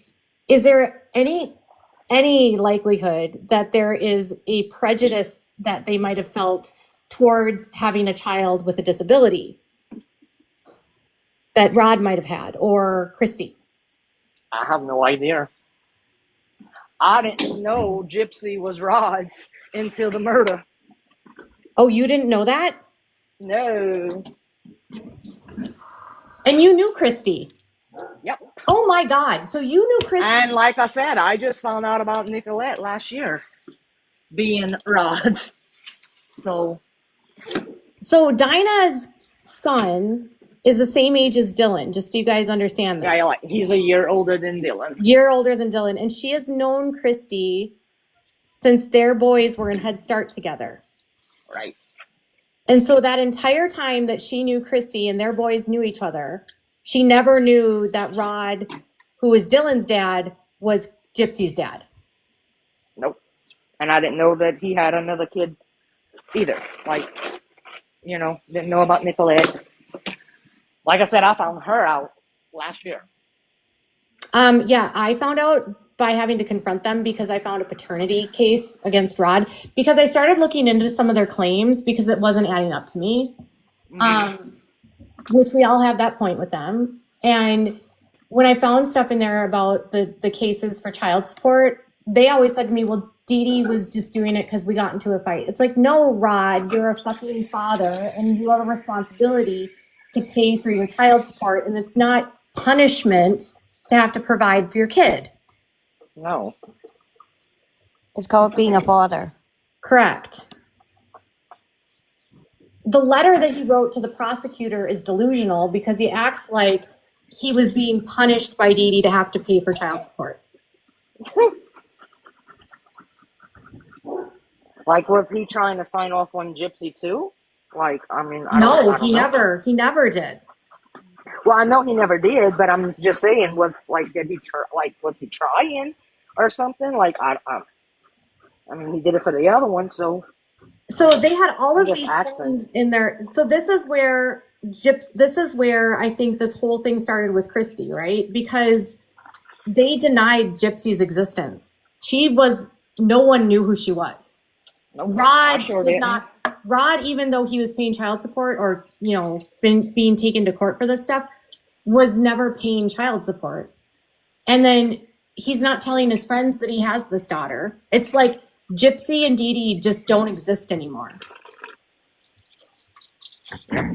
And so when they are found out by people, when the case goes public, it's like, oh, where was dad? Where was stepmom? So I feel like part of the reason why Christy and Rod are so hell-bent on pinning all of this on the Petries is to deflect from their own lies. Sounds about right. I mean, honestly, I don't believe that the Peaches should have had to step up for any damn thing because Right. it's not their kid. I mean, I don't expect them to come over here and deal with my kid. Right. You know, I mean, And why every time we have a problem, you know, that's going on, there's stuff we don't tell them. You know what I'm saying? And their families. So, the mom and dad should deal with this shit, not somebody else. I mean, that's just me. I mean, even with me going through my first divorce and my oldest kid, me and his dad dealt with anything that happened with my son. I mean, my oldest, he had brain surgery. 18-wheeler tire he was changing blew up on him, so he had to be, you know, in the hospital. Me and his dad did that together, and we were divorced. Right. You know, like literally me and his dad stopped communicating about our son in the last 2 years because my son is now 31 and he could speak to his dad and let his dad know whatever the hell he wants his dad to know. Yeah. So here's another discrepancy. She says the educational system failed her. In one part of the book, she says, I attended school for 1 year, kindergarten. Okay. That's in chapter 5. I think somebody told me about that. Yeah. So in chapter 5, page, I don't know, 39 or 40, she says, I attended school for 1 year, kindergarten. After that, Mama pulled me out to homeschool me, except that was a lie. She didn't register me as a homeschooler either state that I lived in, they probably didn't have a law that she had to. Maybe no school officials seem to notice. So she says that the education system fails her. But then later on, she says that she was pulled out before pre-K in the same book. Really? Yes. I've always heard her say kindergarten, but then when did I hear second grade? I don't know. She went through tell you. second grade. That's true. Because I've seen the pictures of her at Holy Rosary School. Yeah, she went through second grade. And from what I understand, and I could be wrong, that's the only school she went to while they lived down here. I don't know. I've seen her pictures in yearbooks. Gypsies? Yes, I've seen her pictures in that? yearbooks. I was At what away from school? my phone, so I'm coming to be nosy to see who's talking. At what Okay, school? what yearbooks? I Tell us. don't remember because I was at the Golden Medal Library Uh-huh. Mhm. looking through yearbooks, and I did see pictures of Gypsy. At in what some yearbook. I don't remember which yearbooks though, but I Oh. did see her in yearbooks. Is that like public? Like, could we Yeah, at the Golden Medal Library. you would have to go to the library to do that? Yeah, this was like maybe 10 years ago or longer. It was. I can't tell you the exact year, but at the Golden Medal Library, they have yearbooks from like past school years. So okay, wait, I'm trying to go look in think. the library. So I'm doing this birth thing right now because my son was born in '93, and Gypsy was born in what, '91? 91. July 91? 91. So I knew it was July. So she's literally what, 2 years older than my son? Yeah, because she's My oldest daughter was born in 90. My oldest child. Okay, so I mean, I know they wouldn't have went to school together because my kid didn't go to Holy Rosary, but I'm just trying to figure out some math here on how old everybody is because things hit me in different spots. If y'all don't know me, my mind goes 100 miles an hour, and when I think of something, it just comes out my mouth. Okay, so and that's what I was thinking just at this moment because you said yearbook.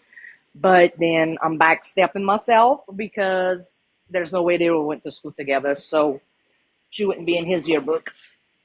That's my whole point of that story. Because I have every yearbook until my son graduated. That's why.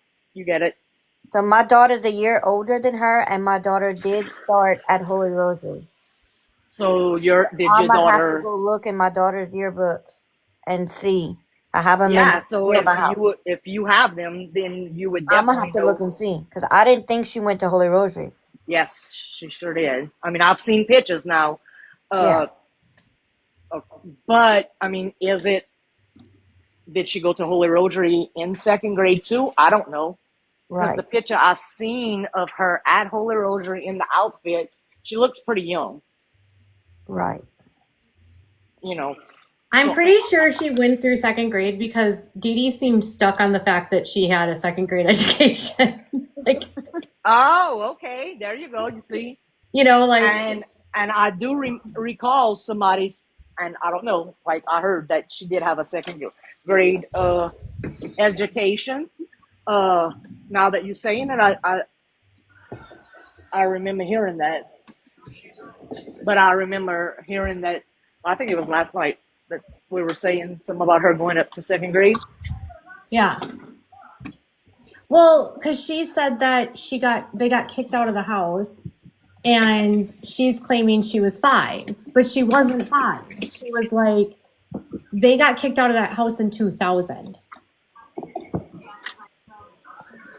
So she was 9. 9. So is that when she wasn't going to school no more? he says in a later conversation, Uncle Pookie, he explained to me the argument he and Mama had on the porch was sparked by him questioning my mother about my mysteriously bad health, telling her she needs to be in school, Dee Dee. Why is she not being schooled? But I looked at the property records, and he got the house in 99. But she was stealing people's checks. And I think they kicked her out because of money, honestly. And why does she need to live with them, right? Like, not their responsibility to raise her kid. No. I mean, isn't that the Laura Terrebonne says she went to Golden Meadow Lower and was also in Brownies here. Yeah, I know she was in Brownies. What is Golden Meadow Lower? Is that elementary school? Yes. Yes. I seen she was in a Golden Meadow cheerleading outfit.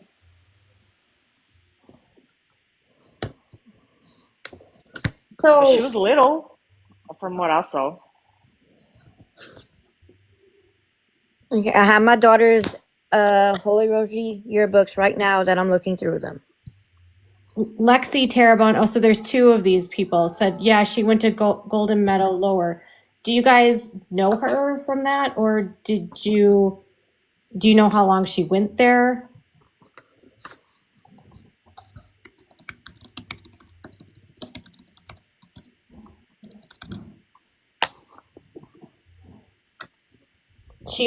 She always put her in cheer and dance camps. Do you know, Laura, did you know her?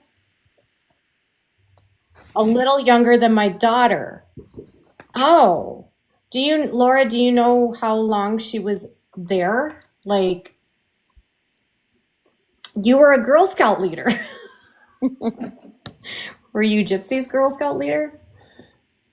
Jeez, Lo. I live on the Bayou too in La Rose. Brownie starts in first grade. You went to school with Dee Dee. Your neighbor was.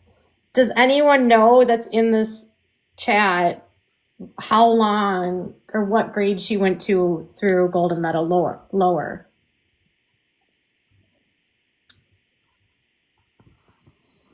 This is very insightful. So she put her in cheer and in dance at least till second grade. Okay, that's what I was thinking. Okay, so second grade, you're 8 years old, right? So that would have been 1999. And if she's in cheer and dance,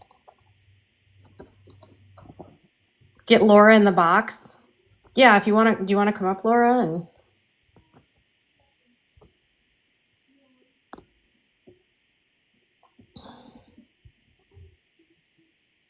bike crash.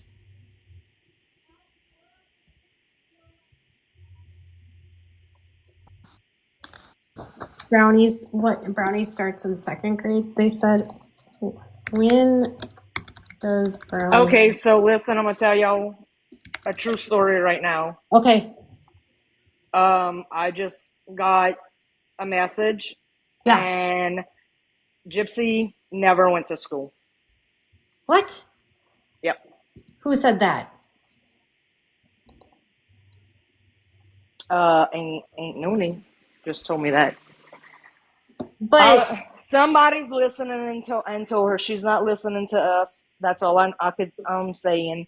But somebody told her about it, and but this woman is saying that she went to school. Are we sure?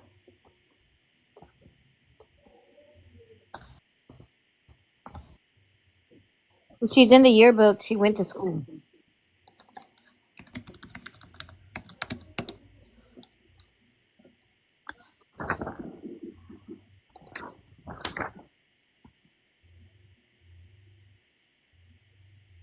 Let me see.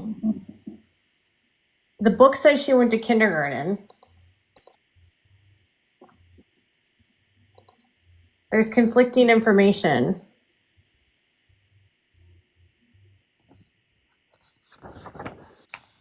Suzette says she saw her in a yearbook. You have to be in school to register for Girl Scouts. Well, she was in Brownies.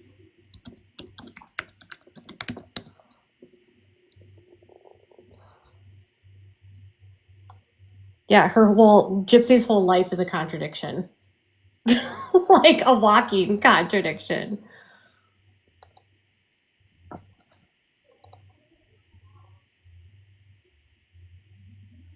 I think she's on the phone right now. Let's see. So they have yearbooks on Ancestry, someone said. I don't know about Ancestry. I know I had gone to the Golden Meadow Library, and I was doing actually research for Fancy at the time, and I saw her pictures in the yearbooks.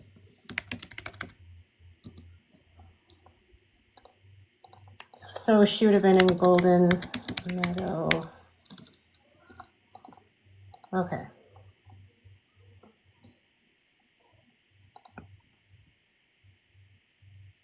So Gypsy and Dee Dee have an address in 1999 of the blue house with 2 stories. 98, they are at a different house.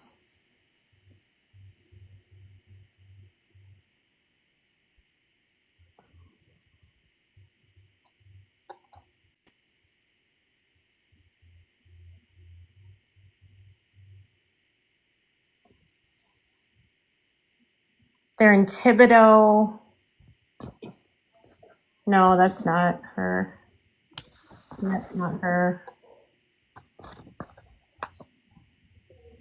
So she's in they went back and forth between the 2 houses that were Evan's house and the other house.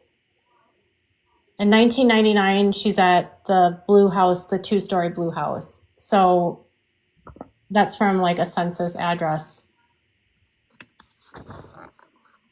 So 1999, she would have been 8. So she's definitely not 5 getting kicked out of that blue house 2-story.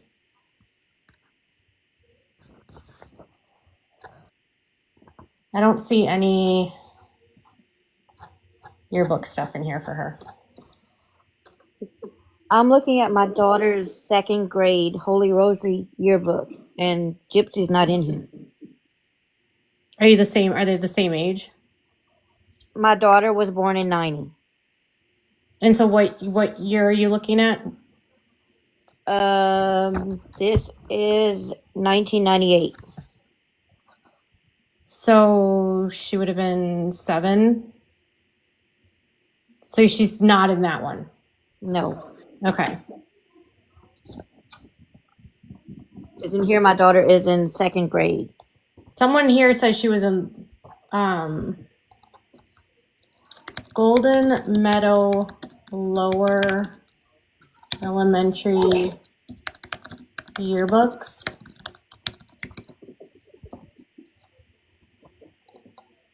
I don't have Golden Meadow ones. My kids didn't go to Golden Meadow.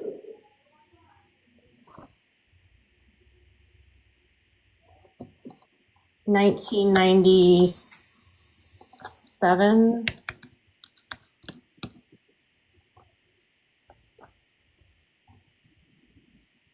$1977.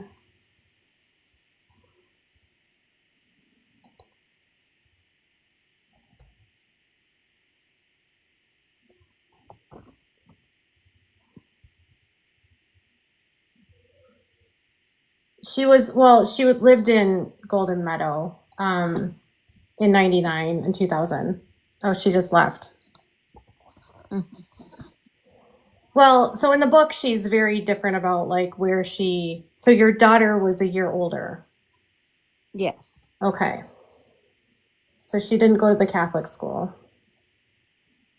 I didn't think she would have, because you have to pay. Catholic schools, you have to pay. Public school, you don't have to. And if she wasn't getting child support from Rod, Right. I didn't think she would, unless Mr. Claudino would have paid to send her to Holy Rosary. There's photographs of what looks like her being in Catholic school clothes, right? Like, so maybe she went there for kindergarten. It's possible.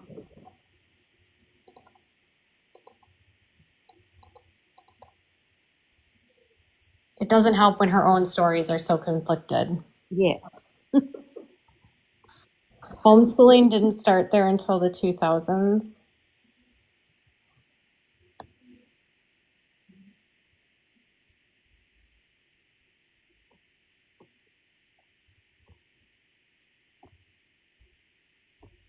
Okay. We were just talking about school. We weren't sure about school.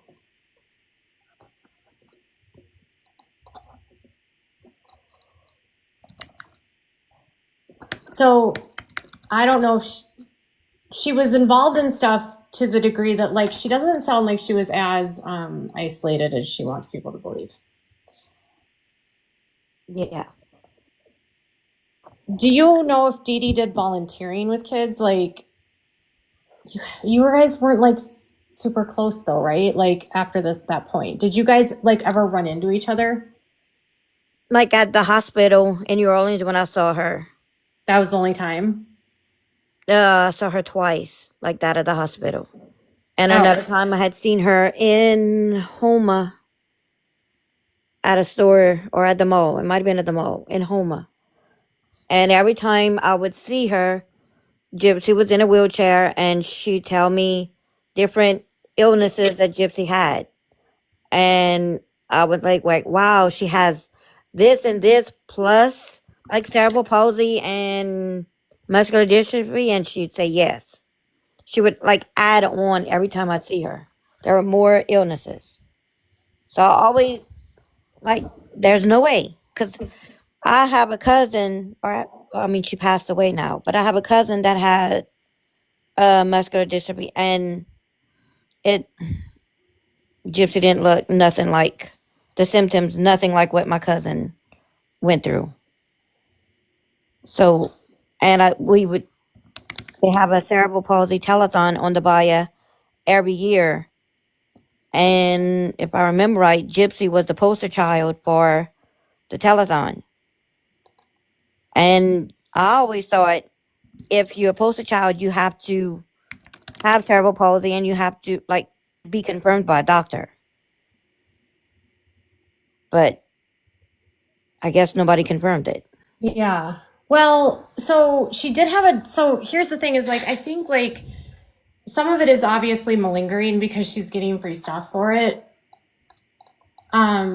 I do wonder what, like, if she has bipolar, what that played into it, like for her, like thinking she had things that she didn't have, but she also didn't know for the longest time, like what was causing, well,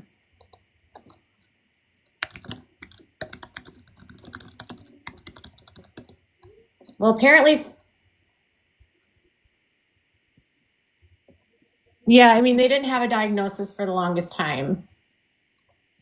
She did get diagnosed with hypotonia. And then when they actually did the muscle biopsy, which in the book she says, oh, they did the muscle biopsy and it was normal. But that's not what the muscle biopsy showed. Right.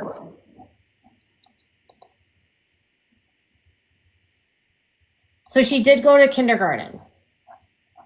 There's pictures of her in kindergarten, according to the people I'm talking to that don't want to be named. Yeah, I mean, if they from down the Bahia and their kids went to Golden Meadow or Gypsy's age, they could look in their yearbooks and they'll find her.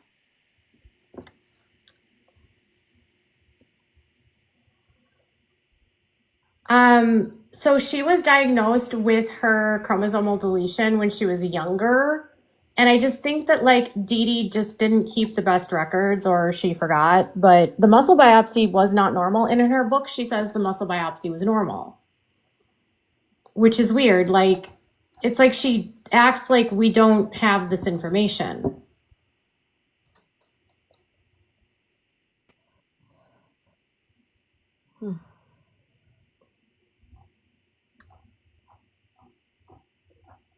I never said that people that have bipolar are scammers. I'm just saying, was some of this, like if she has hypochondriac, if she's like a hypochondriac or something, and if losing Emma makes her feel like she's going to lose Gypsy. Oh, you can come back up. Okay.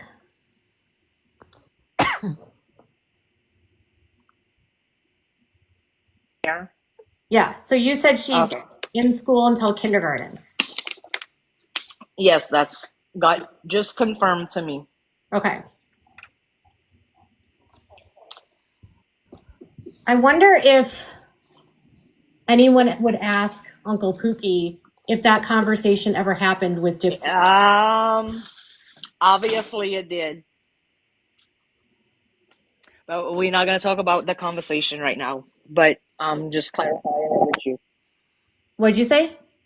I said I'm clarifying it with you that obviously it did happen.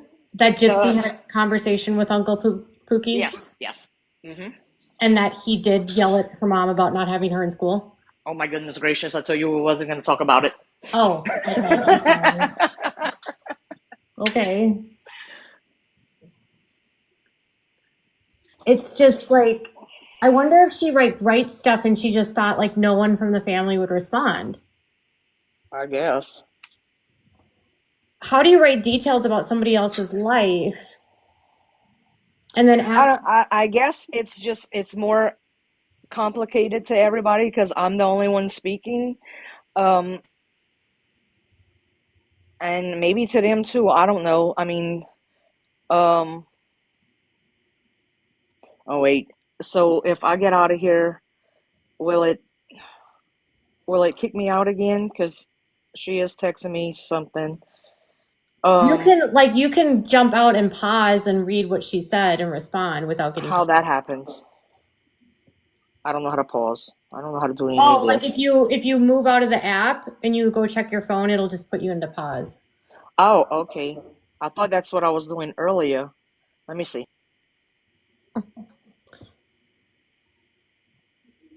So in the book, Gypsy says, in a later conversation with Uncle Pookie, he explained to me that the argument he and Mama had on the porch was sparked by him questioning my mother about my mysterious bad health, telling her she needs to be in school, Dee Dee. Why is she not being schooled?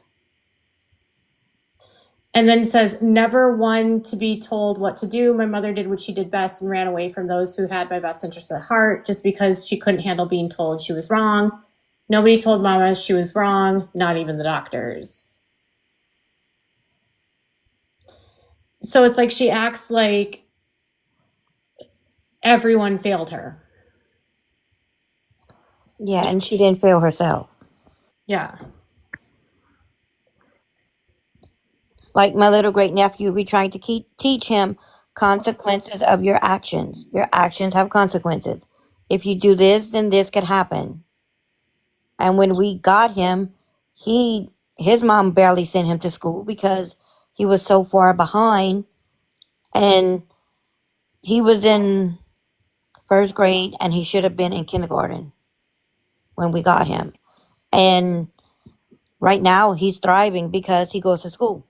Okay, so Aunt Noonie is texting me, and she did say I can say this. Okay.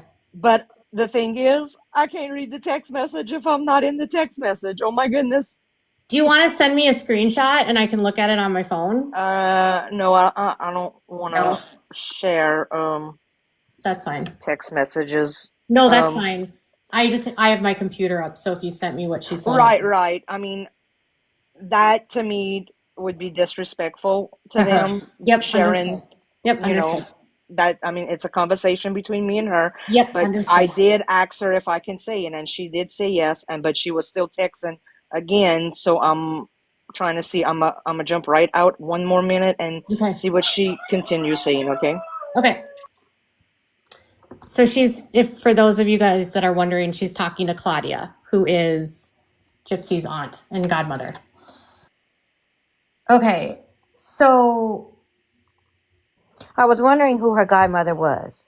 So that's Claudia. who her Okay, so let me quickly jump godfather is. in and say as much as I can because it's a little lengthy of a thing. Okay, Okay. so there was no fight, and Pookie told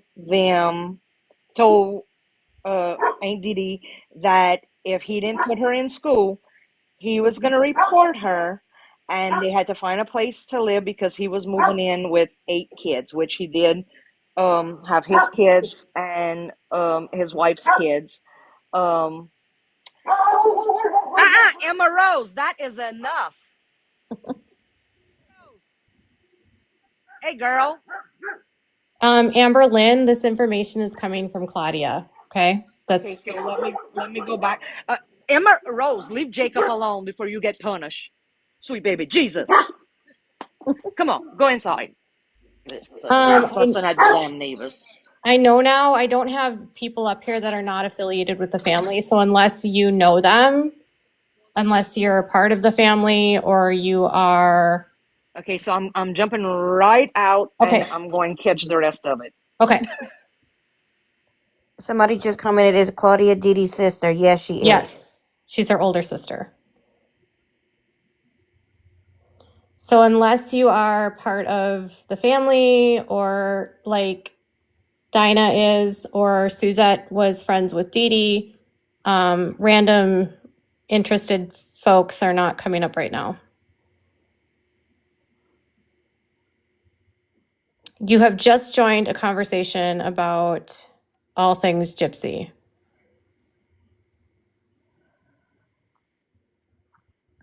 Didi has 2 sisters and 3 brothers. The leaked texts were not real. The ones where she's saying she killed Didi. Why do people think that's like some kind of like shocking revelation? She actually killed her mom, right? You guys know that, right? It's just that she doesn't deny it. That's what her charge is. We're not talking about Gypsy or Ken. We're talking about the actual family in the case. We're sticking to the case right now because right now her book that's in the media and everything that's we're talking about has to do with. She's talking about people in the family and she's telling their stories. We're looking over at the lies that are in her book and the lies of the crime.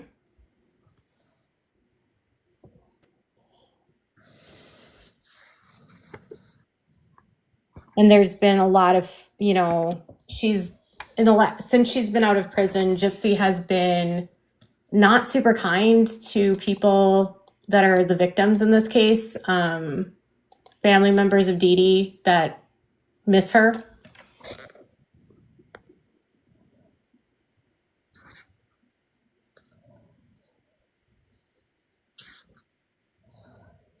I think it is. Hey. Yeah. I'm back. Okay, so listen, my neighbor is major awesome. She just came over here and screenshotted it so I could read it exactly word for word. Okay. Because they're literally listening to me across the street. Oh, okay. On the talker. Okay, so this is what she said. There was no fight. He told her, put her in school or he would report her. And he bought the house and he gave them time to find a place he had 8 kids to move in and Didi was pissed off. So after they moved to the project, Big Brother started getting mail. She stole his identity and went to Disney on him and got credit cards on his name. And I said, okay, can I say this? She said, yes. Okay, get me to the next one. Okay. And she said she scammed Pookie and Dad the same way. And when confronted, they ran in the front of the night. So like they literally left at nighttime. And so there was never any clothes on the front yard? Not that she's saying. There was no fight. There was no nothing. And I told her, I said, I knew about the, I knew about that, but I didn't know about Disney. Um, and what is she saying, right? I remember Suzette. Yeah. Okay. So she remembers Suzette. Her and Didi was close, and I said, yeah, she's the one that said about the yearbook. But what? Okay, so I'm gonna have to get out one more minute because she was still texting. Okay. Oh, So wait. Yeah, and she says yes, but they don't say why scammers. Okay, wait.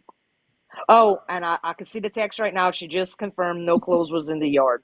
Okay, so I'm getting out and going to read the one that she said before that. okay, so for those of you that missed that, I will give you a TDLR on that. What she is saying is that in the book, Gypsy has this whole narrative that her Uncle Pookie threw them out of their house, and it was because she wasn't in school. And what Claudia is telling Dinah, who is a niece by marriage of Dee Dee's, is that there was no fight. Nothing was thrown out on the lawn. She was told that she needed to move out because they were moving in, and she needed to find her own place, and that they gave her time to find her own place. But then she got mad that they were going to get kicked out of the house, and he wanted her in school, Gypsy in school, or he was going to report Dee Dee to CPS. Dee Dee retaliated by stealing his identity, taking out credit cards in his name, and then taking Gypsy to Disney. And Yes. then at the same time, she stole her dad's checkbook and wrote checks in his name. And when confronted, she split. Right, in the middle of the In the night. middle of the night. When they were confronted. Okay, and so here's the next. She says yes, but they don't say why scammers. I don't understand that part, but that's okay. Dad co-signed a car in for Dee Dee, I'm assuming, and Dee Dee took off in it and had to pay it. Okay. So And then her that dad then had the to ne- pay. and then the next one was what I had told y'all as I was reading it. No clothes in the yard, and she is saying they were scammers. Now she's texting me again. Let me go see what she There says. was an active warrant in Lafourche, but it wasn't for that. It was for a check. Oh, so Dad had to pay it, the car. Okay, that's what she's. Yeah. So some messages are popping up on my phone while I'm on here, but the rest, like, it goes away, and I have to go actually into it to see it.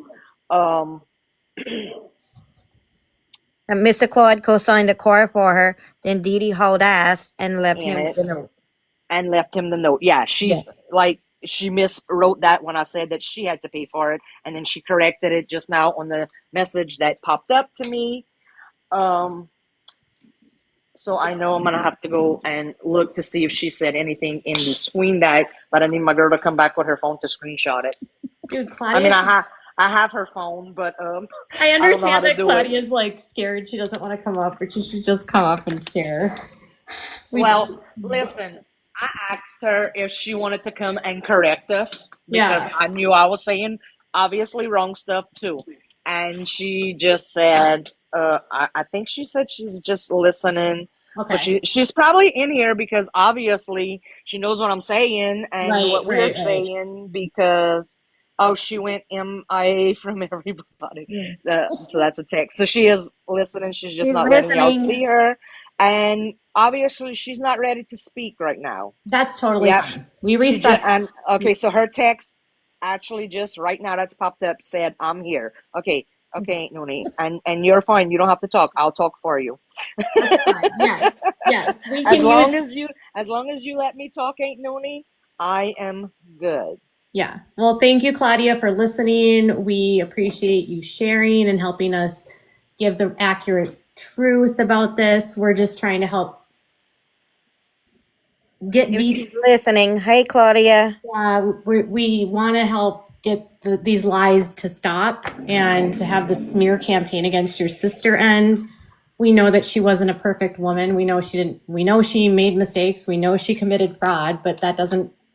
She is Time, telling y'all all hi from me. the last time I checked, ripping people off doesn't mean you get the death penalty. No. No. And nobody's perfect. Right. Nobody's perfect. Yes, Dee Dee had her Absolutely faults, not. but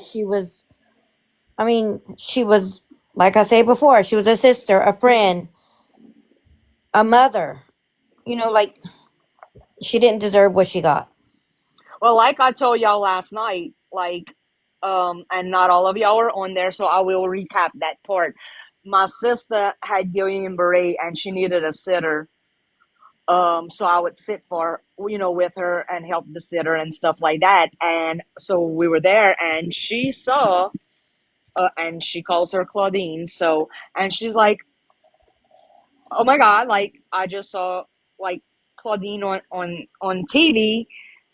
And I don't remember, like I can't say like the whole story because I can't remember because I was like kind of when it first happened, but it was Mommy Dearest, Mm-hmm. the movie that popped up on the TV, Mm-hmm. and it was Didi's face, right?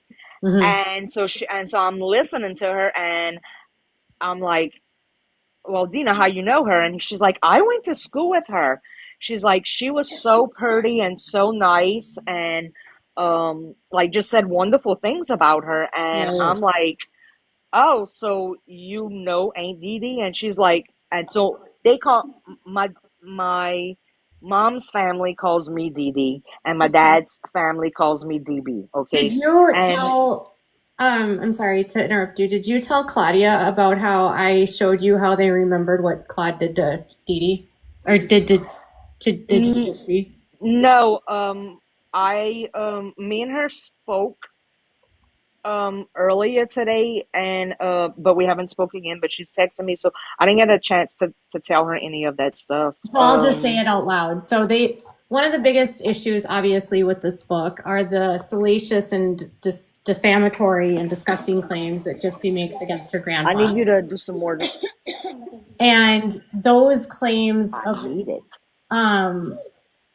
those claims are hurting the family. They're hurting the grandfather, they're hurting his kids, they're hurting his grandkids.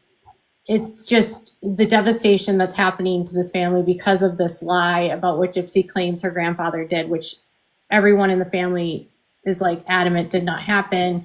And then when you look at the scope of like the house that they had, there's no possible way that this house had this walk-in closet where he had room to do what she claims he did.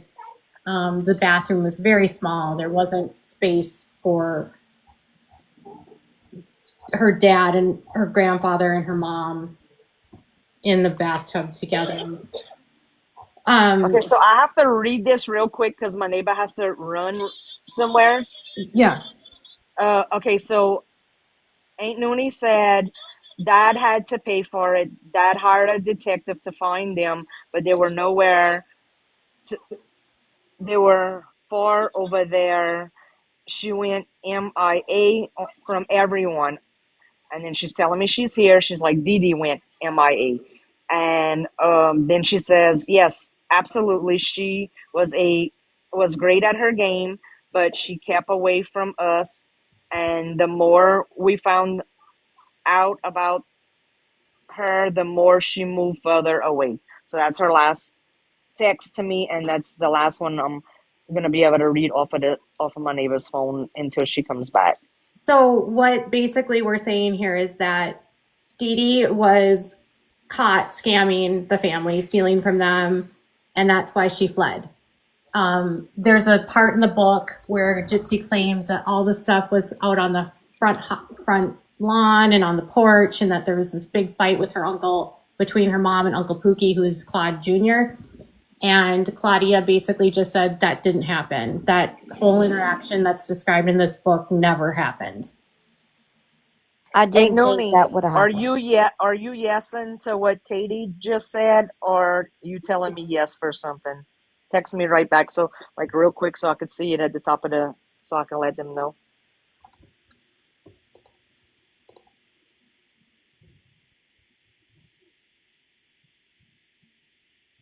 I didn't think that Pookie would have done that.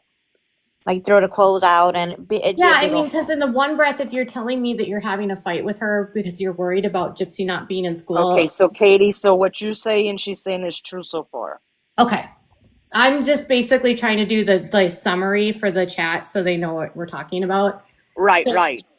so the scene in the book that she describes is that they get home from a doctor's appointment and she's just, it's like this traumatic event in her life where all of her Yeah, for possessions. now. Whenever you come back, just let me know. Emma Rose, get your ass over here. Listen, I'm listening. I'm talking to my neighbor and I So don't know in how the to book pause it myself. says, Listen. so one day,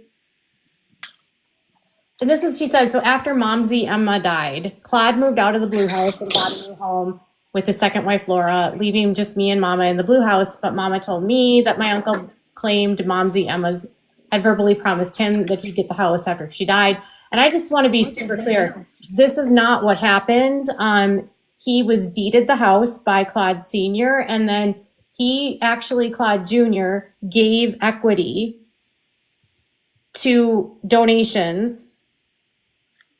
So everyone got inheritance. He didn't steal it from anyone. People got their part of the estate.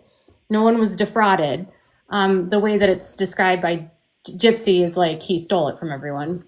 But that's definitely not what happened. I looked through the property records and the process that the time that this actually happened was in 2000, 99, 2000.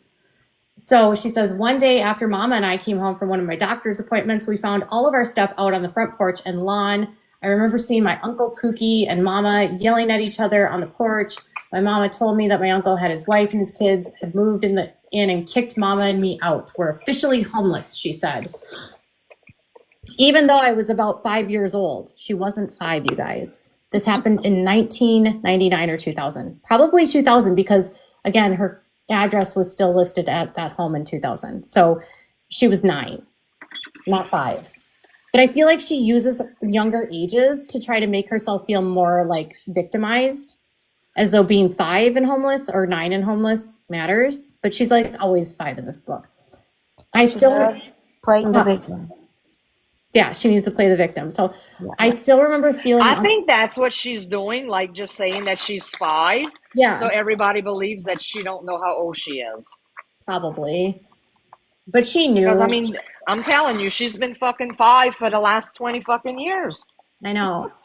She's like, I saw my favorite toys and dolls and nightgowns strewn out on the lawn like that. I wasn't yet in my wheelchair, but Mama already had doctors treating me for asthma, sleep apnea, hearing, and vision impairments and epilepsy. But this is weird because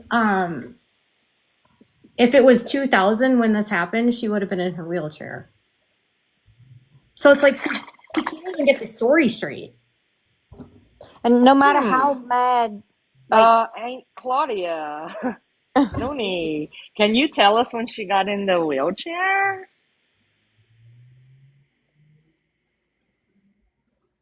I mean, she's not going to tell us on here, but she'll send me a text, maybe, hopefully. no matter how mad the family was at her, they would not have thrown Dee Dee's and Gypsy's clothes out on the lawn. No, they're not like that. You know, there's no way that they would have done anything like that. It's just it's interesting to me the way that this is framed because I understand that she's seen it from the point of view of how she was as a child and probably what her mom told her. Maybe we don't even really know. But it's like she'll go to like the interrogation and say in court records or in this is what they said. Why wouldn't she then say on this documentary, my aunt said or my uncle said that Dee ripped us off? Yeah. Right. Why does she make it like the brother was this mean guy that threw all their stuff out on the lawn for no reason when there's been documented evidence of people saying what happened? Because she wants the world to hate the Petrie family. Yeah, that's what I'm saying. Exactly. Yeah, she wants them to hate the Petrie family because how could they do that to poor Gypsy at 5 years old? It's almost like this whole book Because when the Petrie family starts telling the truth, She has she to, don't like that. She right. got a So she's problem with trying it. to discredit them every Right. chance she gets so that when they finally do speak, people won't believe them. Right. And that's something that really bothers me about this, because it's like when I see what she says to her aunt Dorla after she gets out of prison and how insensitive she is to the victim's family, and then she's supposed to have remorse, it's like there's no remorse. No. You killed their sister. And how when she calls Christy mom, like on Mother's Day when she made that post and called Christy mom. Yeah. Oh Oh, my I God, wanted that to pissed me punch off. her. I'm all about the throat punching.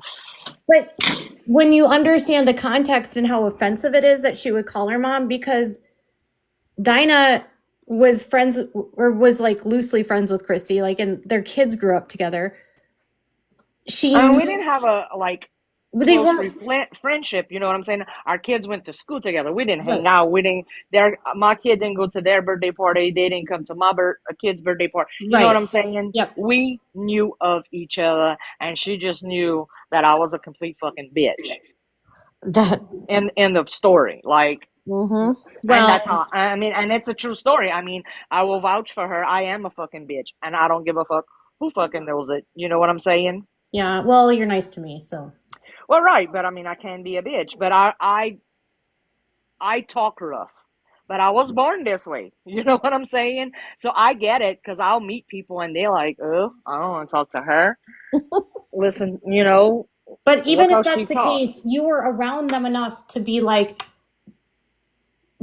people should have known that Rod had this other kid. They hid it from everyone. Right. They didn't want anyone to know that Rod had a daughter that was named Gypsy. What kind of fucking father does that? A piece of shit, because I'd have kicked Charles's fucking ass so fucking bad. I'm the mom that I'm fucking pulling up in the driveway and dropping off that kid, motherfucker. Like, here's the thing is, like, on the one hand, I get frustrated when I hear the stories about Dee Dee and how she's ripping people off. But then on the other hand, I can like empathize with her, because it can't be easy to have a kid that has medical issues and behavioral issues like Gypsy. And it would be hard to work to navigate some of these actual medical problems she was having. She didn't have all of the medical problems, but she definitely had some. Exactly. It's hard to work. And so she's like, how is she going to work when she's got to take care of this kid, run to doctor's appointments, deal with a feeding tube? Like, it's, you can see, and then she's got a dad that's not helping. And what always bothered me about Christy when I would talk to her was that it was like she had no empathy for the plight that Dee Dee went through, and just acted like Dee Dee did all of this because she was mad at Rod. Christy hated Dee Dee. She hated me because I was friends with Dee Dee. Oh. Why do you think she hated her? Because she married him first? Yeah. And she had a kid. She gave Rod his first kid. So it's a love triangle, basically. That's what I think. It's just so, on the one hand, I'm like, why did you rip off your family? On the other hand, it's like, why is it her family's responsibility to take care of you, Gypsy? Why are you yelling about Uncle Pookie kicking you out? Why aren't you saying, where the fuck was my dad? And how much of this book is Christy helping her fill in the gaps? All of it. She But even lies. she But thanks Christy don't know nothing. Huh? Christy doesn't know anything that happened. Like, I know. How, you know, so that's the thing, is if Christy is not telling anyone about them having a kid, how the fuck would she know what was happening with the Petries during this period of time be in her memory? right.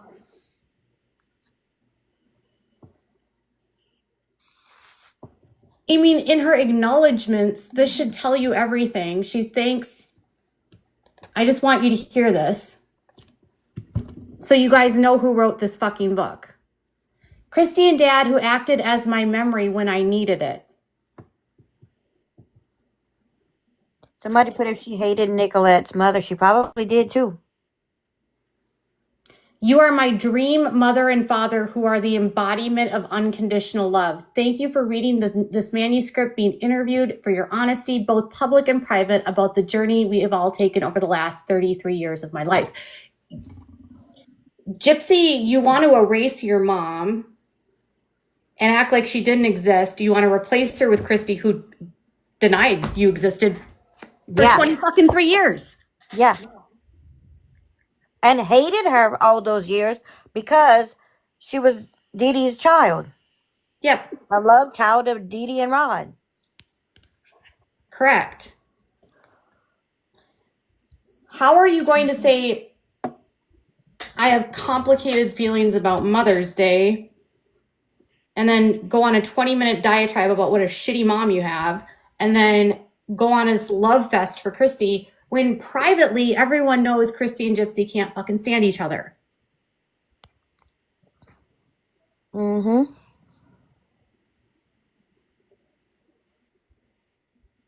Christy and Dad, who acted as my memory when I needed it. So you guys just remember, everything in this book, it's Christy and Rod's narrative through Gypsy.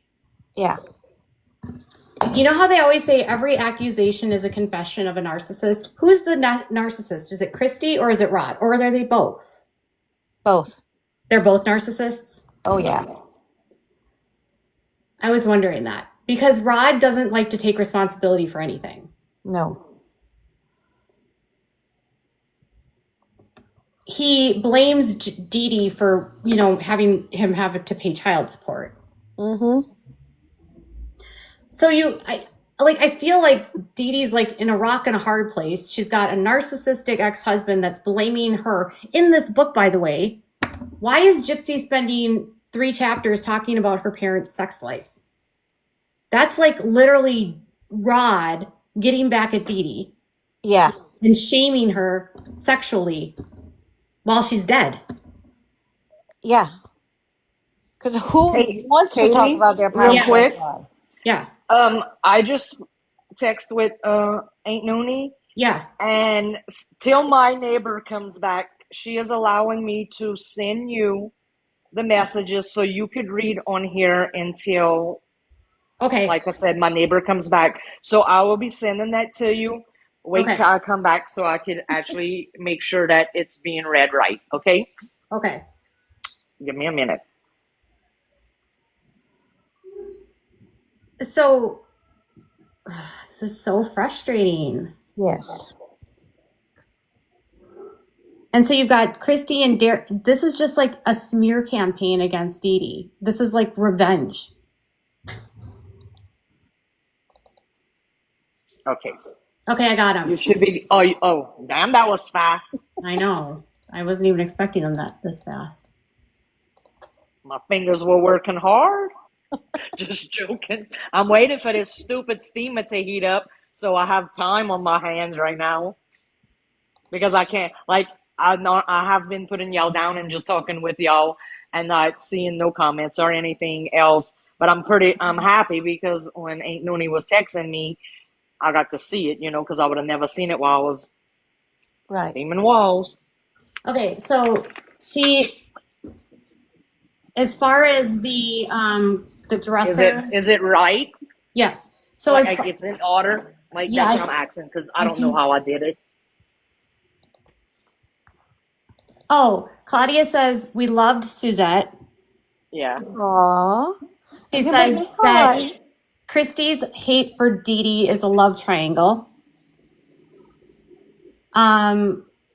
She said that Mr. Tate did not go to Fancy's house or to her. Mr. Tate was not there when Fancy was there. Don't let them see my phone number. I can't see your phone number, Claudia. Okay. I told her that. But I mean, I couldn't, I don't know how to block them things. I told y'all. So she's talking about Gypsy's, she's answering questions about the closet. She said, as far as Dad, no, I've been in the closet and for the life of me, can't see how there would supposedly be a Walmart dresser or cabinet that she says I call bullshit. Mm-hmm. After Dad laid down the bike on the road, she only had scratches, and Dad took the brunt of the fall. The next thing we knew, she came out with a wheelchair looking like a mummy, all bandaged up. Oh, Yes, and I do remember little Tate saying something about a wheelchair after the motorcycle. Now that ain't Noni saying it, but then did she stay in that? I don't know.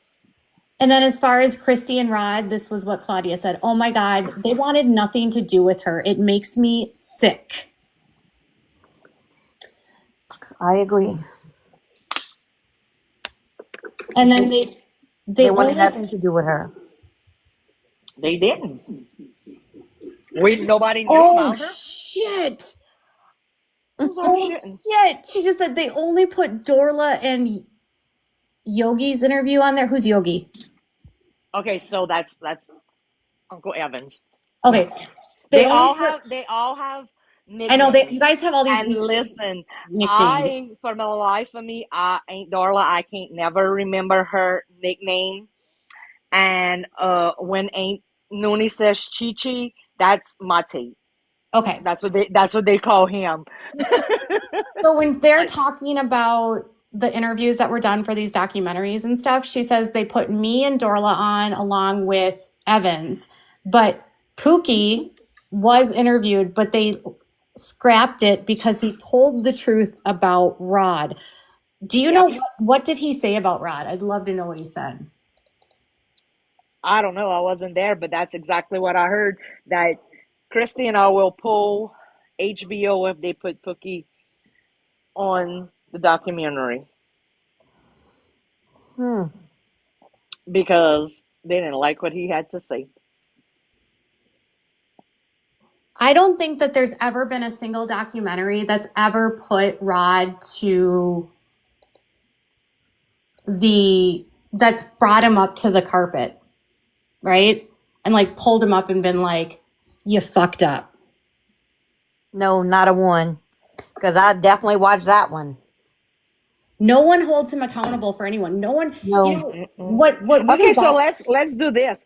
Who in the fuck told Gypsy that on him and Dee Dee's wedding that him and his friend got into a wreck and Paul went bail him out? So because I heard that part in the book earlier today, and that's one of the lies that I heard. And I mean, I'm just pissed because it's not a true story. I mean, it is, but it's not. It's not how it's being said in the fucking book. So, and she says, and all my dad got was like a suspended license, or he didn't have a license or something in the book. And listen, he got arrested for a DWI, and Paul went bail him out of jail. Right. To be at the wedding. So he was like already fucked up at the wedding. And this comes from what Tate told me. Right. My Tate. Right. No, that's true. That happened. So when Rod's telling these stories about how terrible Dee Dee is, why doesn't the book say that Dad had 3 charges for failure to pay child support, found in contempt of court, had criminal charges filed against him for criminal non-support, was so far his ass up in arrears. The reason why he was paying Mom until I was 23 and she died was because he owed her fucking money in arrears. Why isn't that ever said? Because it wouldn't be benevolent of Rod to be like, oh, I was paying her until she was dead because I cared about my disabled child. Yeah. Right. Like, I mean, this fucking book is, honestly, if you think about it, it's, what? Let's dog out Dee Dee and the Petries, and let's make all of us look like we got our cake and eating it fucking too situation. Hold on. Who's holding on?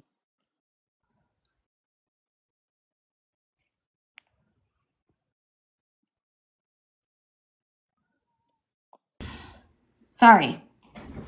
That's okay.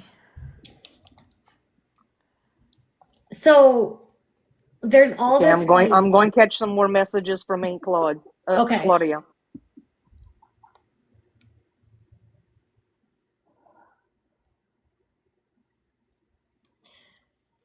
Rod cheats on everyone. Yeah.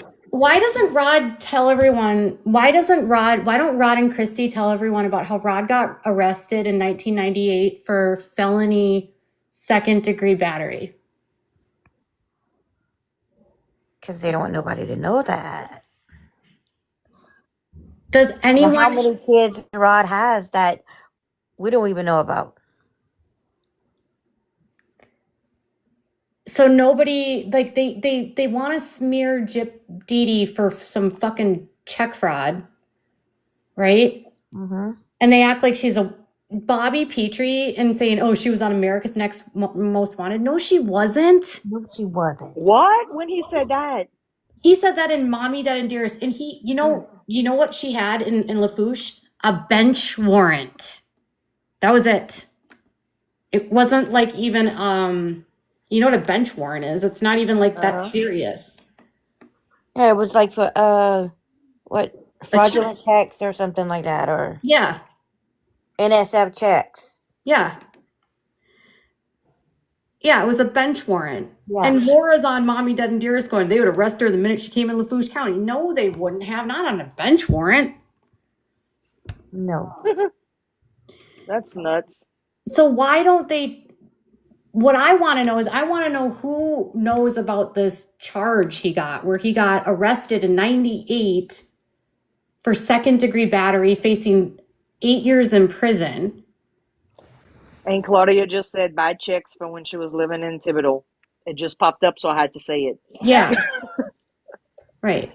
I don't know. I've never even heard of it. If I To tell you the remember truth. right, I had seen Dee Dee's like her mugshot from that.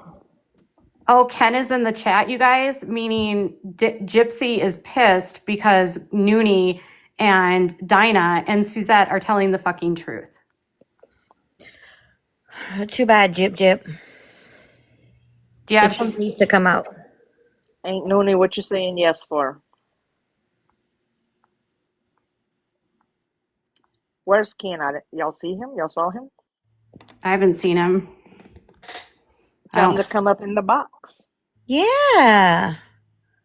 Let us pick your brain. What little of it that you have.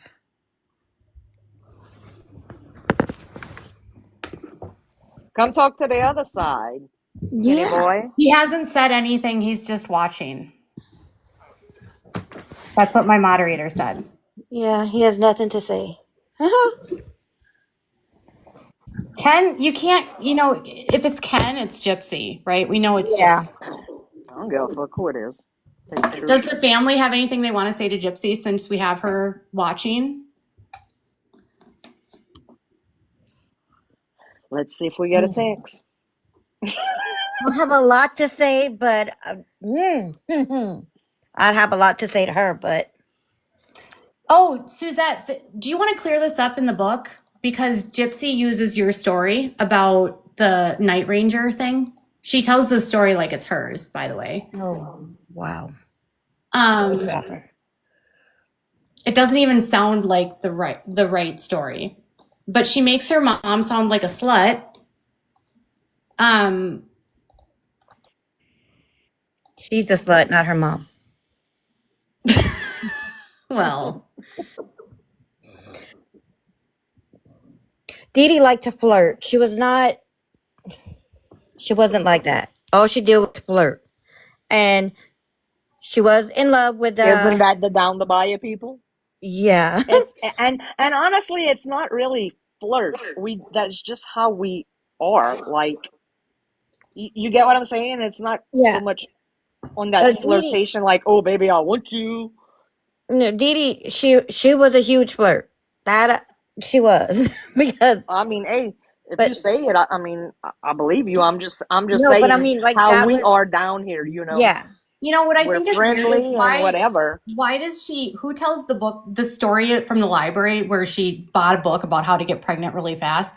Gypsy, why are you accusing your mom of trapping your dad when you actually factually trapped Ken, since you're listening? Right. Everything you accuse your mom of doing in this book, you did to Ken, times 10. You lied to him and said you couldn't ovulate. You knew you were. You told him you were on birth control. You knew you weren't. You knew that Lifetime wanted a baby. You told that to Aunt Vicky, remember? You told Aunt Vicky Lifetime wanted a cliffhanger of you being pregnant. So why are you on here accusing your mom of trapping your dad? And why in your book, Gypsy, are you not holding your dad's feet to the fire for fucking abandoning you? Did you ever think your life would have been a little bit more easier if your dad wasn't such a deadbeat piece of... And also, if she could leave her mom to go have sex in the bathroom at the movie theater, why couldn't she leave if that's what was happening to her? Right. Why is it that, Gypsy, you couldn't ever leave the house, but you somehow were able to leave the house to go to Walmart to steal a knife? She was the abuser and Dee Dee was the victim. Correct.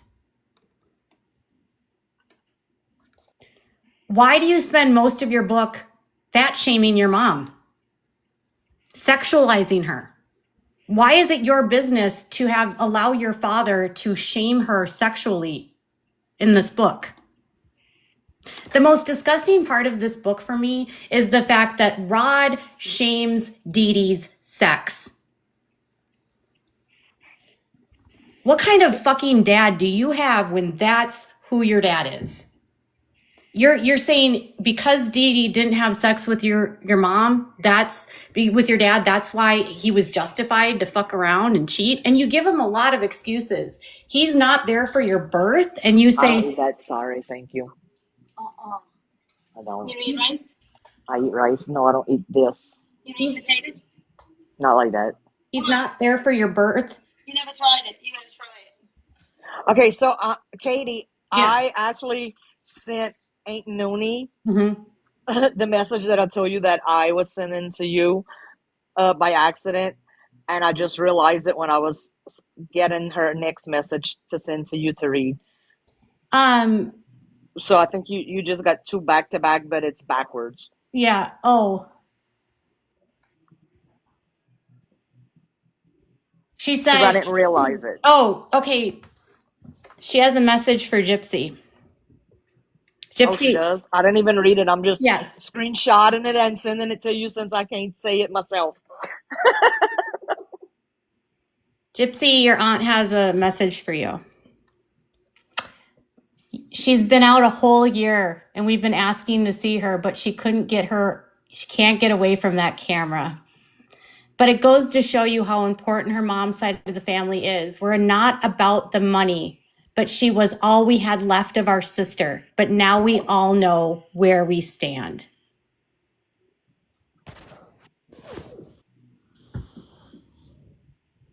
That hits a heart. That's my heart right now. Yes.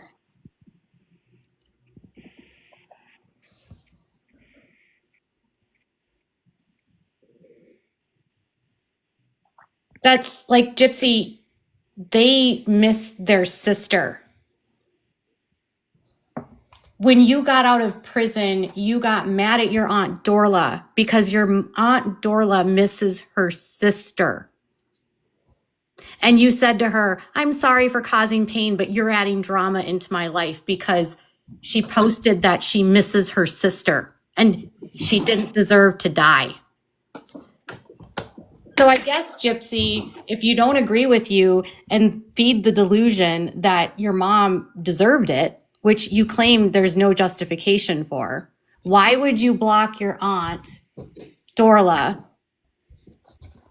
for missing her sister and believing that it was wrong, what you did to her?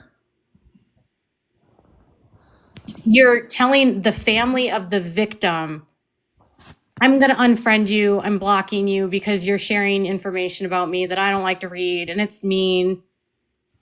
Not considering the fact that you took someone from them that doesn't ever get to say their side of the story. And then you played them while in prison. You acted like you were reformed. You told them all the things they wanted to hear. And then you came out. And as your aunt said, you've been out a whole year and we've been asking to see you and you couldn't get away from that camera. It goes to show you how important we are. We're not about money. You are all we had left of our sister. Now we all know where we stand. The only reason Christy and Rod give a shit about you, Gypsy, is because of money.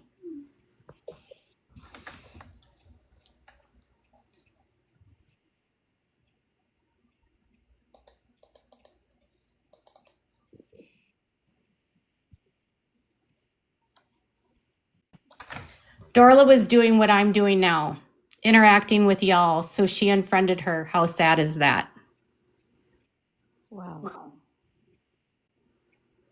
Dorla was empathetic to the coverage that maybe Dee Dee's life deserved not to be smeared, and that we actually honor the victim of a crime. There's very few unaliving crimes like this where I've ever seen the victim smeared in this way. Yeah. So if Gypsy's listening, or Ken, or probably Gypsy, Christy's probably listening too. Yep. This is what I'll tell you what Christy and Gypsy and all of them have done is they've tried to keep all of us away from each other. They've tried to keep the reporters that want the truth away from the family. They've told us awful things about the other, trying to sow seeds of doubt, because if we're all together and we're united and we share the truth, their story falls apart. Yeah. I'm going to be having another one coming through in a minute because I just saw that the little bubbles on my phone. So I just wanted to let you know that. I just want to thank you, Claudia, for sharing this, because your voice deserves to be heard. And even if there's no such thing as a perfect victim, by the way, in any case. And I also want to be clear, we shouldn't be giving Gypsy grace because she had maybe a complicated relationship with her mom, who was a scammer and a con artist. 90% of inmates have been abused. And most of them don't get the kind of kid gloves that Gypsy got. I can think there's probably a lot of men that are not white that are serving death row sentences. I have a white brother in Angola that has a 99-year sentence for something way fucking ridiculous. Right. But Gypsy, you callously took the life of your mother, and because your aunt doesn't agree with you, I'll just tell you what you said. If you have something, this is what she said to Dorla, if you have something you would like to say to me about my documentary life or how I live it, by all means, please, I'm all ears, because sharing hate videos is messed up, especially since you are family. Sorry, but you are being unfriended. I have no time for those who add the drama in my life. I just want it to be known. I'm sorry for the pain I've caused, but now I'm going to allow myself a little grace to let myself be free for once in my life. Absolutely no empathy shown to the victim. Nope.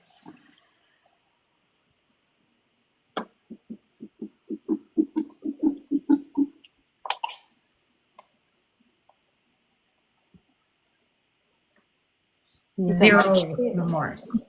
She's a heartless bitch. So when you guys are sitting there worrying about what Ken and Gypsy are doing, I keep telling you guys, we don't fucking care.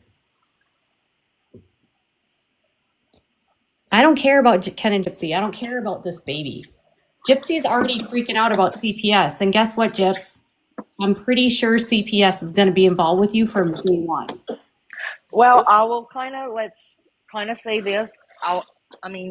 Let's not talk about a baby because, No, it's not the baby. It's her. I'm saying CPS will be involved because of her crime. Well, you said you didn't care about the baby, and that's your right. And I don't care about, I'm saying, not that I don't care about the baby. I'm saying I don't care about, is she pregnant? Is she not pregnant? When is she due? When is she not due? I don't think she's pregnant. I really don't.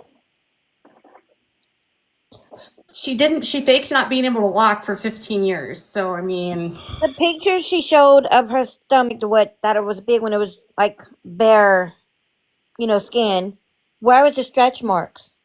When you're pregnant, you have stretch marks. Where was the stretch marks? And when she is showing the belly, if you look, she arches her back to make her stomach look bigger. And I'm sorry, but your belly's not going to disappear in one picture and 2 minutes later it's there.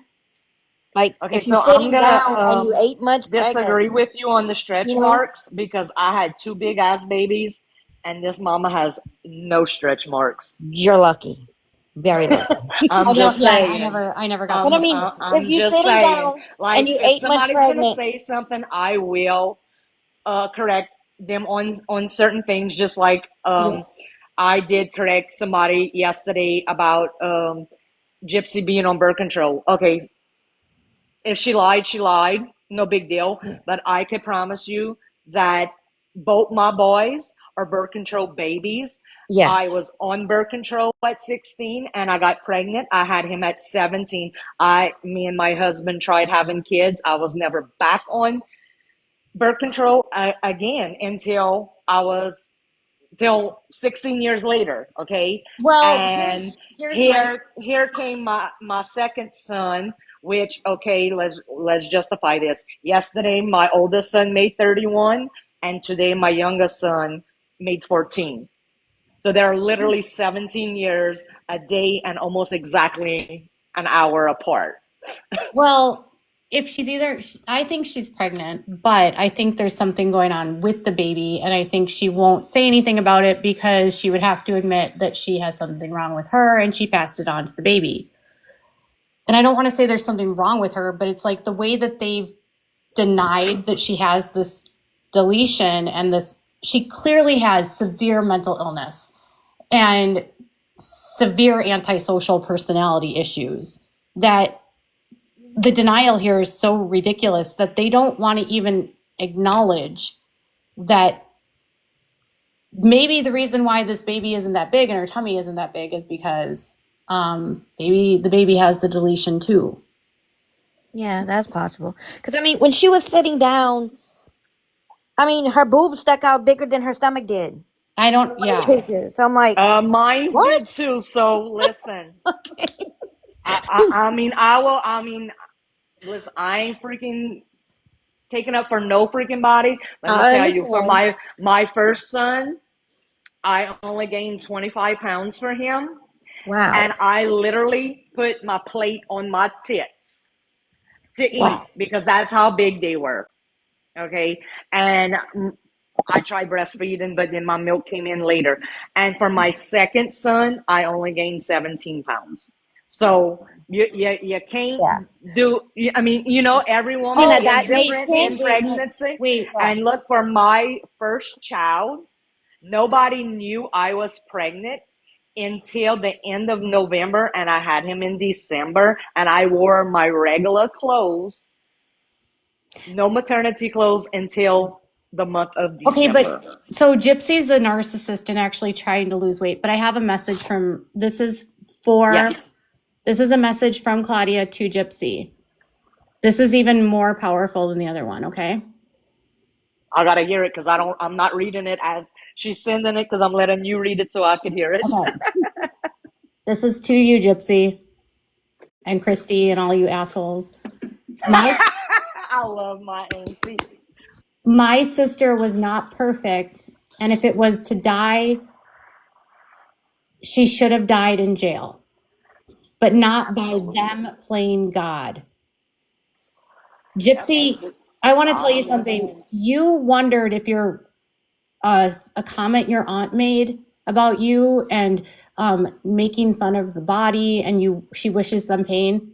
This is what she says. I wish them the pain we have had. I just wish them the pain we all have in our heart. No closure. We wonder about the what ifs, but we can't go back. But every time we open TikTok, we see sadness, a new baby, our blood, and we can't be happy. Mm-hmm. And that's coming from her heart. Yep. Oh, absolutely. She only speaks from her heart.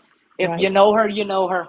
Right. If you don't, well, you're gonna learn that that's her, truthfully. And like I told y'all last night, the ones that are still here, y'all will know when the sisters join a chat or tells y'all something. That because like they were saying they had fake sisters sending them messages to whoever the hell it was. I don't know who it was, but no, that was really them. Yep. So, Gypsy, I wish them the pain we all have in our heart. No closure.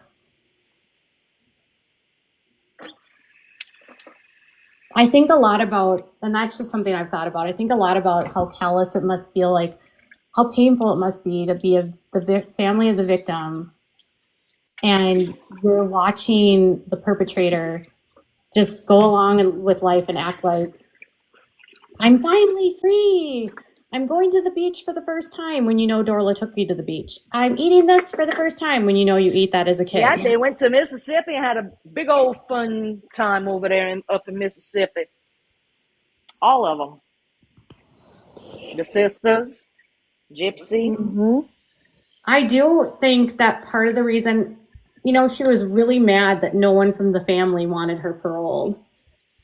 And she started writing the book around that time. And I wonder if this whole smear campaign was a result of, well, What you mean that nobody in the family wanted her paroled?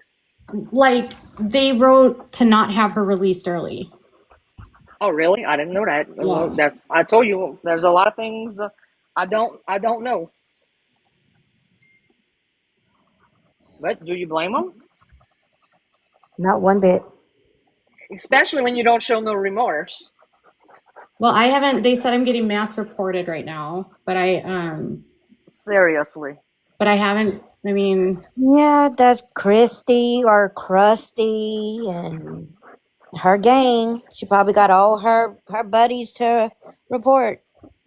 Listen, don't They end don't this like the live truth because being told. I am scrubbing my thing right now and I just saw another message, so I'm going to catch it, okay? Yep. They don't like the truth coming out. This is their worst nightmare. Yeah. I'm like super proud of like Claudia for sharing her feelings. Yeah. It can't be easy.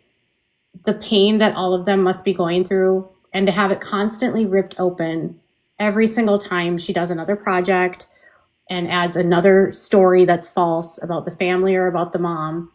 Like, it's like she can't just handle the fact that this happened without it being like, there has to be more.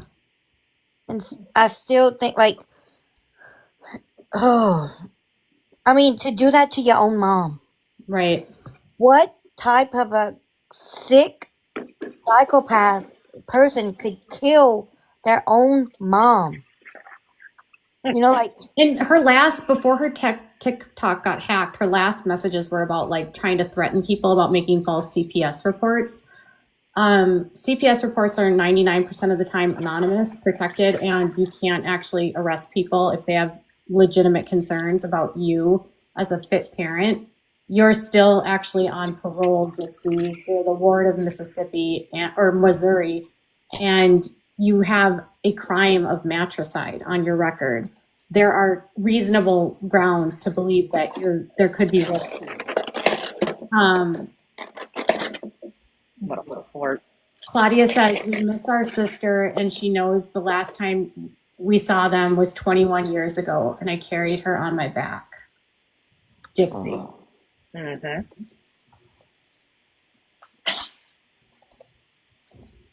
It's just, it amazes me that in every story that Gypsy tells, she's the victim in every scenario. Oh, of course. I just don't understand why she had to fat shame her mom so much. It's just so weird. Like,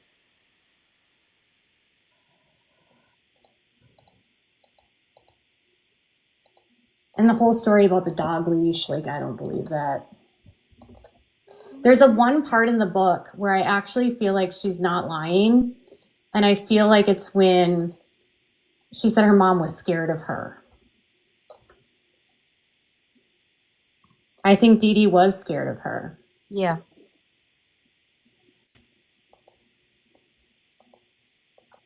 And I wonder if she realizes, like, it doesn't help your case, Gypsy, to have you say that your mom said, if anything happens to me, you're the one that did it. Like, how does that actually help it that you're the victim, Gypsy, if your mom was telling you that and you're writing that in your book? And you're saying from 2011 until 2015, she was scared of you. You wrote that in your book, Gypsy. Now I'm more curious to read the book. I still haven't got past the third page because after the third page, I was so pissed off. Like, oh I know. God. But I did go back to Books A Million, and there's still the same amount of copies they had when I had got mine. So nobody bought it up here. Hey, And I got a she's, question. yeah. It has nothing to do with this freaking case, but y'all gonna think I'm really a nut now. Okay, so listen, as some of y'all know, we're doing a house, right? Mm-hmm. And Tate didn't put the toilet back in yet, which I thought he was, but no, he grouted the floor, whatever. So there's a hole in the floor. Can I pee in it? Probably not. I wouldn't. Damn it, I'm about to piss on myself. And the other bathroom, that crackhead that was living here broke the freaking toilet. So we can't use it. We gotta fix that one too. Why does Gypsy also talk about the shed where we've seen the pictures of it and it was actually really outfitted, really nice? And then does she forget that she told Nick she slept on the porch and not on the shed? And then does she forget her own lies? Okay, are you even kidding me? That What? you just said that she forgets her own lies. She Oh must. sweet. I mean, it's been happening for how long now? Yeah. The end game, this is your motive, Gypsy. The end game was life together. That was it. It had nothing to do with what your mom did to you. Your end game was you. I mean, honestly, what really did her mom do to her? Loved her and cared for her. Hey, I'm in the back. Hold on. Now I got my neighbor creating in the front. And listen, I'm using the broken toilet, y'all. Y'all don't tell T. I got pee, girls. You gotta go. You gotta go. I know. I've been in this house forever. And I mean, I saw water in the toilet. So, I mean, I might have to use a bucket to flush it. But listen, I got to go. I've been holding it in for far too long. When we Emma moved Rose, up here, can you like mind your business right now? when we moved up here, that we were fixing our place up, I went in the woods. 'Cause when you gotta go, you gotta go. Okay, We ain't so got woods, but she there's a said, hold crawfish up. pond right behind me, and She I ain't says trying to go pee there. she says that from 2011 on in this book, she didn't hit me or tie me up again. I think she was afraid of me. I think she hadn't realized baby could be violent. Honey and baby were equals now. I was scared shitless of her and she was scared shitless of me. Another dog fight, this time nose to nose. The whole time I never got up from the wheelchair. Liar. So you're saying from 2011 until 2015, she never did anything to hurt you, but then in the next chapter, you say she tied you up and stuck you in a Oh, thank you, Miss Martini. Is it Martini? So she never did anything to you after 2011. So now we're supposed to believe that she threw you into a shed? Right, like. Gypsy, did you read this book before you put it out? Y'all killing me. Y'all killing me. And why is it that you're telling Nick Well, that let me just say this, Gypsy. Are you still fucking here? Tell me Yeah, how many Jib times you Jib. stabbed your mother. Let's say the truth for once. Well, we'll say jab. Jab. You say whatever, I say whatever. Because I won't remember that word. And why does she say like it's Nick's fault that she asked him to get rid of her mom? Like, so it's not your idea, Gypsy? Even, oh God, everything, it's everyone else's fault. Yep. Listen. We all know she asked Nick. She said it 217 times.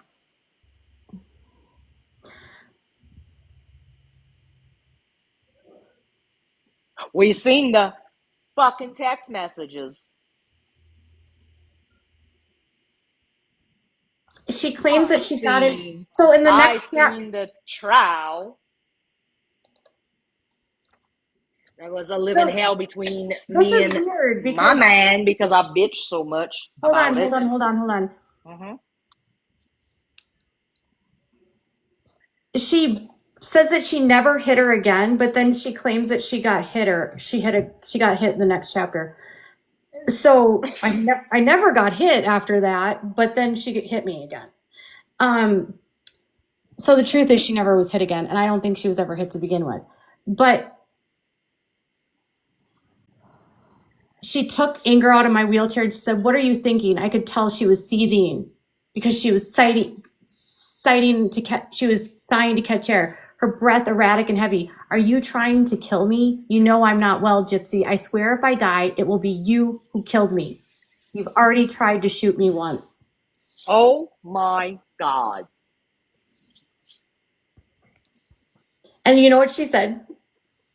No. All I can think of is she spoke to me so hatefully. So the truth is hate to Gypsy. Are we even kidding? The next sentence is all I could think of as she spoke so hatefully to me was that I wanted to get high.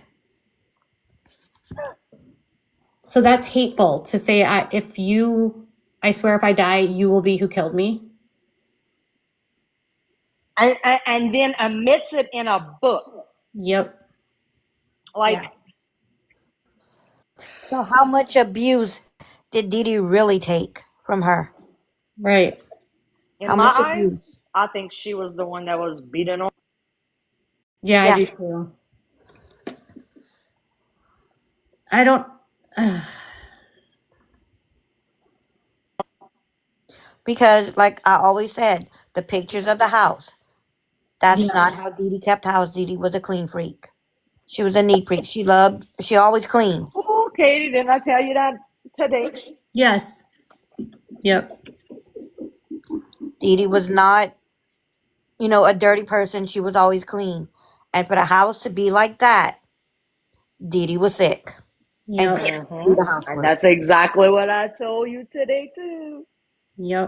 I said that from day one when I saw those pictures that Dee Dee couldn't clean her. She was too sick to clean because there's no way Dee Dee would have had a house in that condition.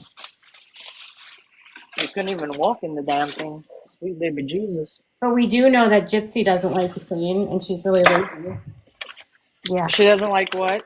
Doesn't like to clean, and she's super lazy. Well, yeah, we heard all that from you know who that she lives with. Mm-hmm. Because I'm sure you got them texts and them talks too about her not picking up her bottle for like 2 weeks and she left it there and da da da da. On She and on says and on. that her mom called her a whore and a cunt and a slut. Gypsy said that. She said, okay, in one chapter, and she said, my mom never did anything to me. And then in the next chapter, she pushed me into the shed and basically held me captive. What? You Okay, said so in this book, does she say something about the what you call it, the mud floor that she's claiming? But then we all seen we've seen the shed pictures of the shed. that the shed is up on the ground. Yep. I mean, from the ground, Yep. and clearly has a floor. So what shed is she talking about again? Yep. Yeah. The shed that her mom made into a nice place for her to play. Mm-hmm.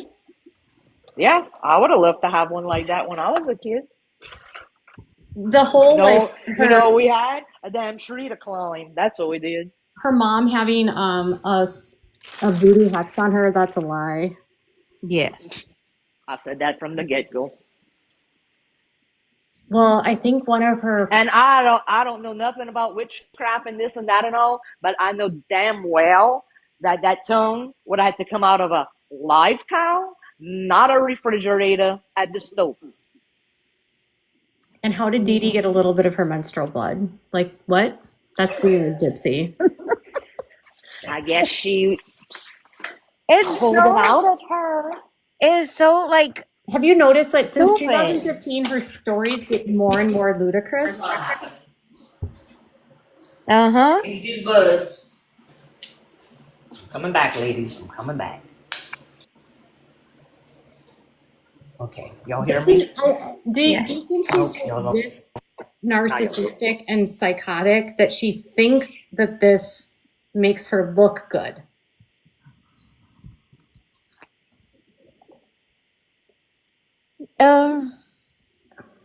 I really don't think she thinks at all. And I can tell you for a fact, Christy doesn't like this girl. So,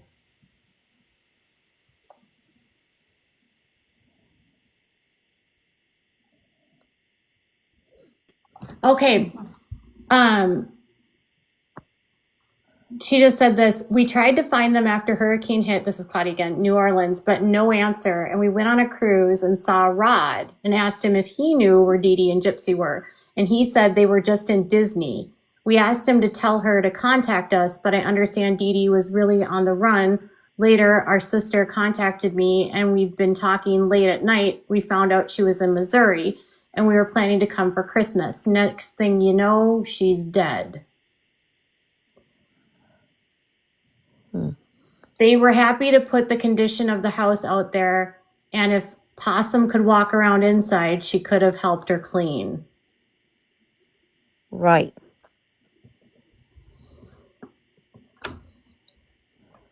That kind of like doesn't sound like Rod's looking for Gypsy after Hurricane Katrina. Sounds like he stole that story from Claudia. Mm-hmm. Because they were frantic to find her. But it sounds like Claudia and the family were frantic to find Dee Dee. And Rod's all, oh yeah, they're at Disney. It's great. Claudia, you guys need to sue her ass. Like, I agree. And the whole Blanchard family. Sue Christie. Claudia, I'm going to tell you again. She said you're too stupid to sue. That's what she said. She said you're too stupid. Prove her wrong.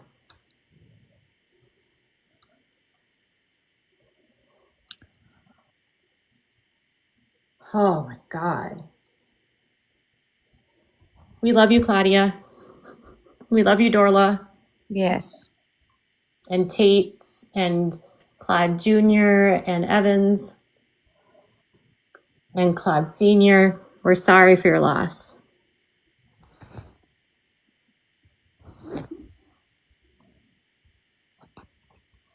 Claude was in the hospital 2 weeks ago, too. I think people should know that. Like, this is putting so much stress. Huh? Mr. Claude? Yeah. Oh. He's okay, I hope. Yes. But none of this is helping him. No.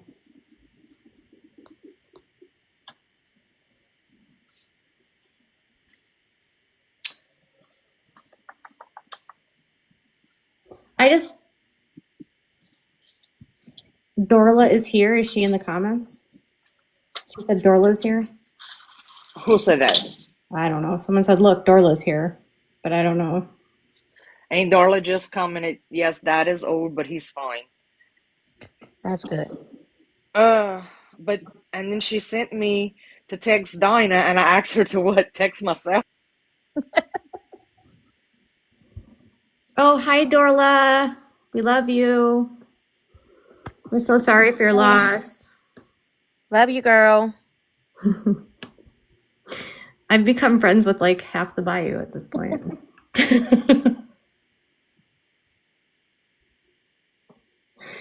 All I know is that Gypsy, Christy, and Rod are having a shit. They're shitting their pants right now. Gypsy's wishing she still wore diapers.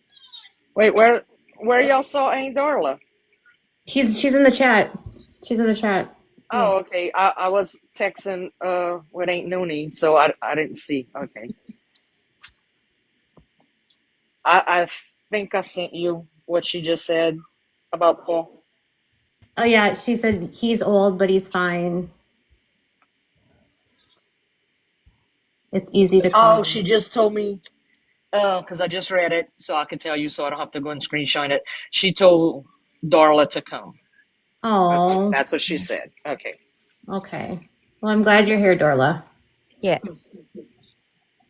You guys have been like silenced for far too long, and I'm sick of like Christy and Gypsy using Bree and all of these other people to try to intimidate people that know the truth.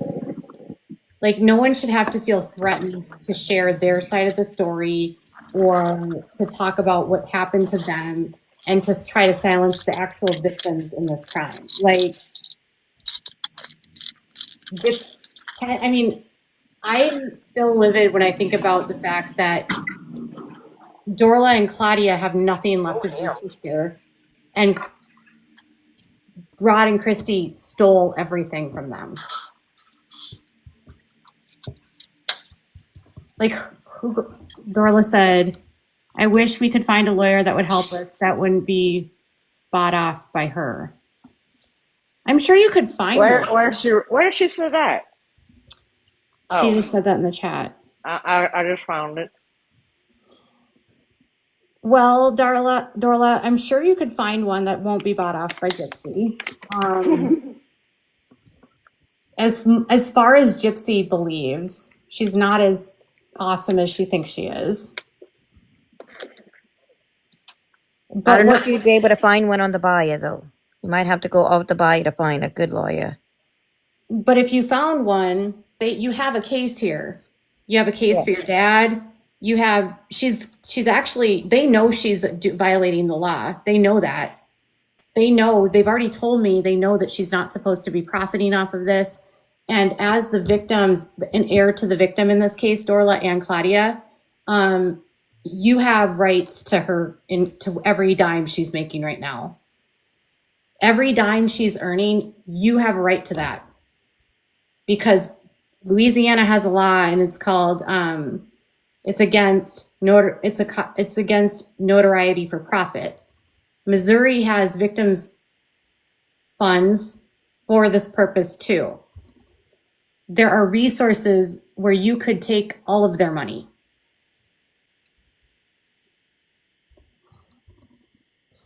And because she keeps talking, she just keeps adding to your statute of limitations. It's like she just can't shut the fuck up.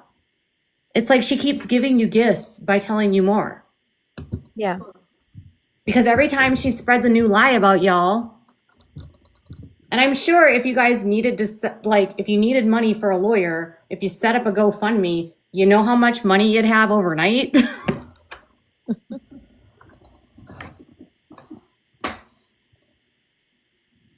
Someone is saying people will help us get a lawyer. You, like, would have so much help getting a lawyer. But, like, the reason why they keep going is because they think you guys they can.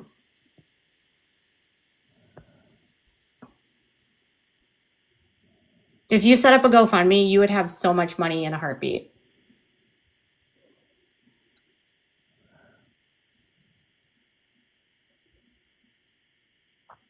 A lawyer also could take it on contingency. Exactly.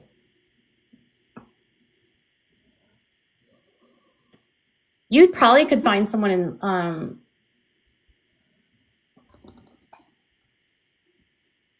we're not scared or stupid, just wise, and we don't need all the attention.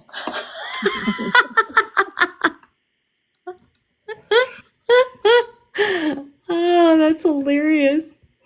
Gypsy, Christy, Claudia, and Dorla aren't stupid or scared.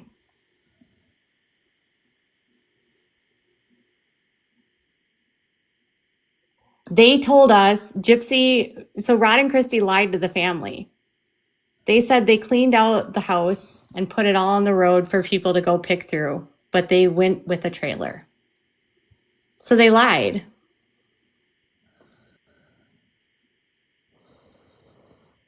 What the fuck? And now they're using all of their photos, all of Dee Dee's photos, like as a weapon against them. Christy and Rod, like, you could drive to Missouri to like steal everything from Dee Dee, but you couldn't give her a proper burial?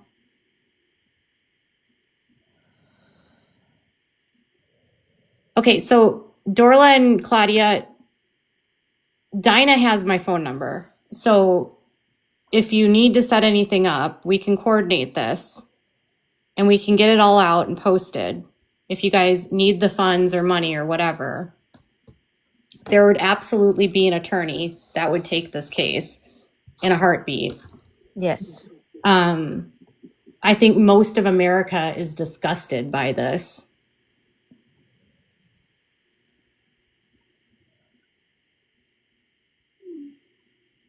Get Kim Kardashian.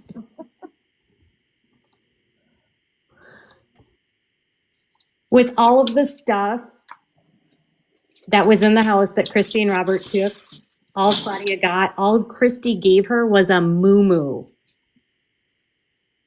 They kept all the pictures, they kept all the records, they kept all of the things of value, and Claudia got a fucking moo-moo. And that's why all their kid pictures are posted everywhere, is because they gave it to Tom, Dick, Harry, Sue, and Mo. Dorla, that's a really good idea. I told my sister Claudia she should sue Gypsy for putting her picture in her book without her okay. She should also sue, you all should. I mean, Pookie should sue for the Who said store. that? Dorla. Because she's got pictures of them in here. They've got pictures of, she's got a picture of Pookie's house in here. Did he consent to that? Did he consent to her using a picture of Pookie's house? Oh, I'm sure he didn't. He didn't even talk to her. She's smearing Pookie and saying that he threw all her shit out on the thing and she was traumatized because Pookie did this to her. Who looks like Gypsy Rose? Colin? Or whatever, however you say your name. Okay, so they have a picture of Emma holding Dee Dee, my mom with her birthday cake. There's a sister here. I don't know if that's Claudia. It might be Claudia. There's Emma and Gypsy. Oh, but Gypsy didn't have eye problems when her eyes are completely crossed when she's a child, baby.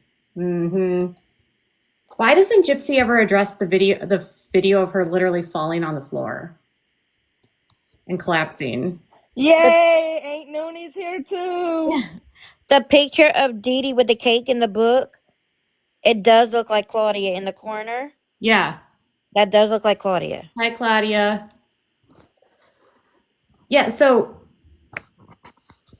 she claims that her uncle inherited this house. He didn't inherit it.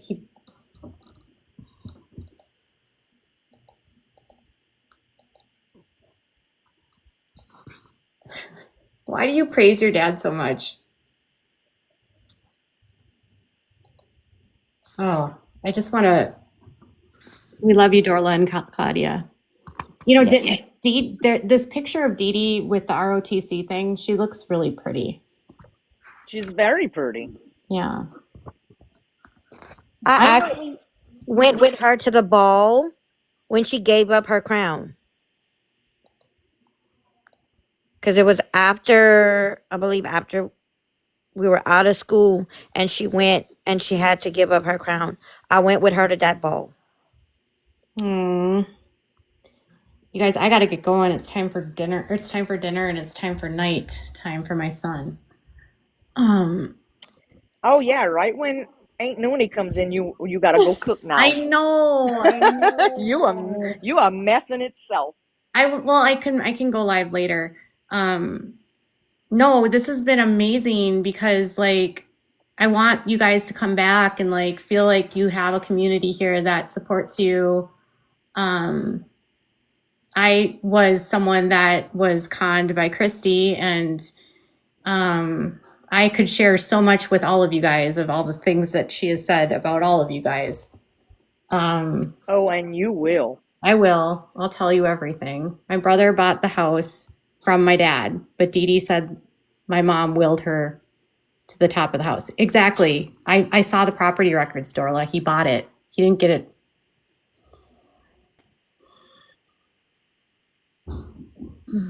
Yeah, there's just so many lies that are flying, and then like on top of that lie, there's another one, and then another one, and then another one, and it's like, Jesus Christ. Yeah. Oh yeah. My brother died 5 years ago, and he did a will, and my family fought the will, and his ex-wife, who is one of Christy's best friends, has been coming after my sister-in-law because my brother remarried while he was in the hospital 2 weeks before he died. His ex-wife wanted all of like my brother's money, and we still going to court for that. And my brother died like 5.5 years ago, and they're fighting everything. How did she expect to get out of the house from upstairs? That's how stupid this is. And she's right. Yeah, the claims about what God. Oh, okay. So Ain't Noonie and Ain't Darla, y'all both in here, so y'all can answer my question because I want to know about where that damn tub is with the claws. She says it's in the blue house with the upstairs. Hello, every single Which blue house? Petrie family has a blue house. The double-story house. The one that So, that Claude Jr. owns now. because on the same page it says something about she sees the bathtub with the claws, with the checkered floor, and then she goes into that she and her mom slept on the sofa bed at Paul's house. So where is this damn freaking claw bathtub? Please tell me, because it's been driving me insane since I heard it this morning. Oh, look at the gypsies. People are already, this is what they do to people. So Gypsy always would tell her, Christy and them, like, I wasn't allowed to, like, when Gypsy was misbehaving, when she got pregnant, I wasn't allowed to say, Gypsy, what the fuck are you doing? It was always like, if you do that, she's going to miscarry. And now her idiots are in my chat saying she's in labor now. So Oh, this, please. this put her into labor. I'm like, oh, she's gonna have a premature birth now because of this, right? Like, shut up, Gypsy. Who said that? They're all in the chat. Rumor has it that she's in labor. Yeah, that's called deflection. Yo, she's due on my husband's birthday. That was her due date from the beginning. January 22nd. That's my husband's birthday. She's having Ryan's baby. I think it's Ken's baby, honestly.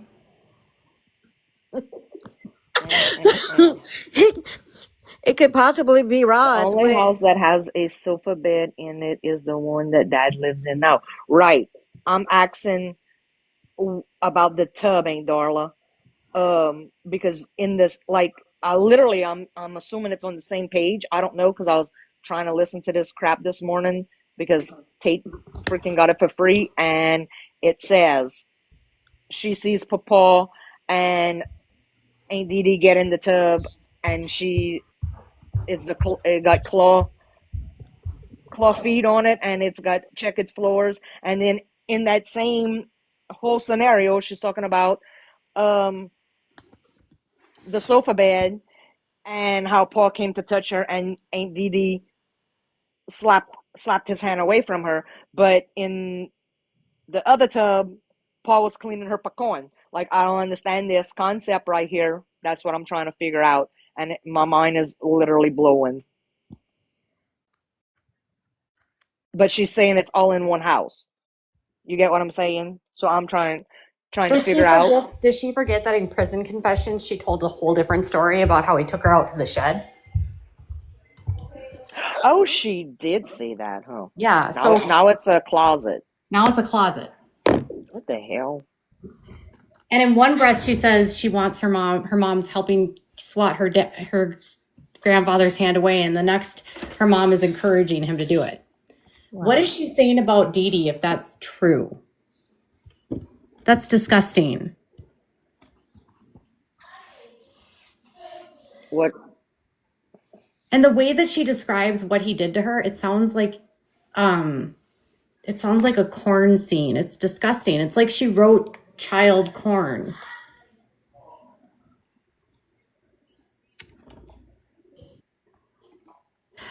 Gypsy is not at delivery right now. Shut up.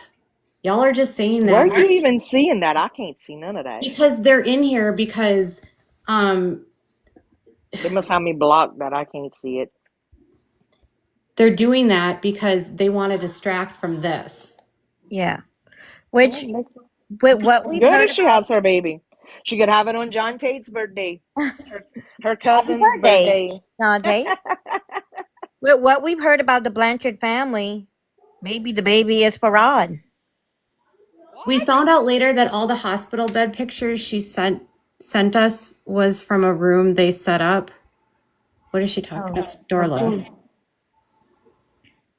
Is that Dee Dee? No, probably If with my Christy. sister went through this, why would she leave her with Dad and Miss Laura? Thank you, Claudia. And then why would she be like, my grandpa was so good at giving me medicine and managing my feeding tube. He was the best. It was set up in their Missouri home. Mm. Yeah, that's what Aunt Dorla's saying.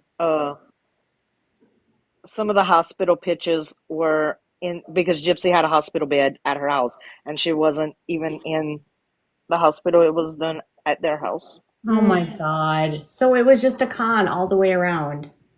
Mm-hmm. I wonder if Gypsy would ever, answer the fact that when she was in 2013, she knew her mom didn't get guardianship over her. She was told that. And she also knew she could consent to all of her own procedures. Does Gypsy care to respond to the allegation that she actually consented to have her teeth extracted herself? Yeah, Gypsy, tell us from the delivery room what.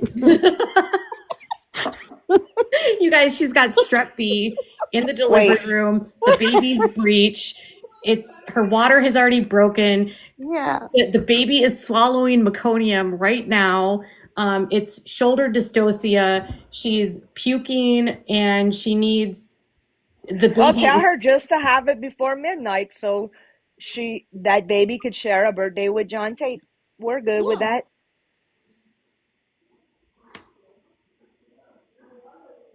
How's the delivery going, Christy? You ready? Are you ready to have custody of that kid? I just.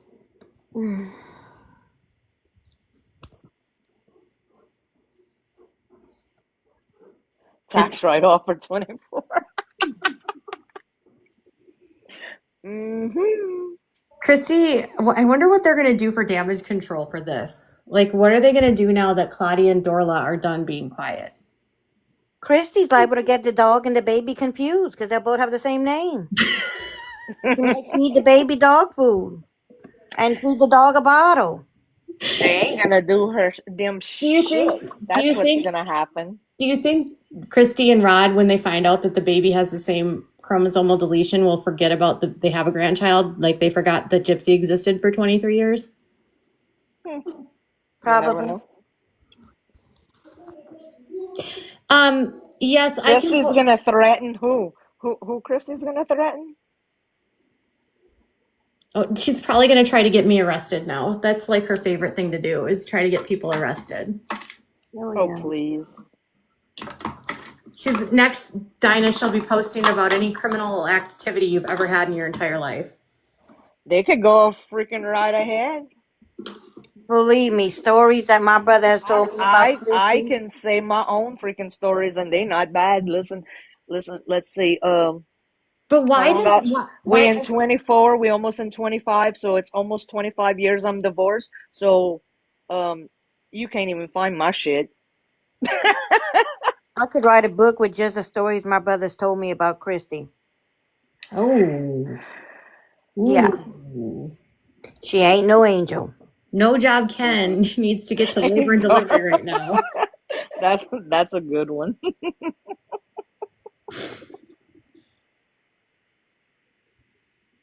She'll have to share her bottles. Yeah. Dorla. Oh my goodness. But I thought she lost her teeth because of chemo. Or because her mom forced her to get her teeth removed. Somebody put when is her due date? She's been saying it was January 22nd. Now she can share her diapers with her baby. That too, right?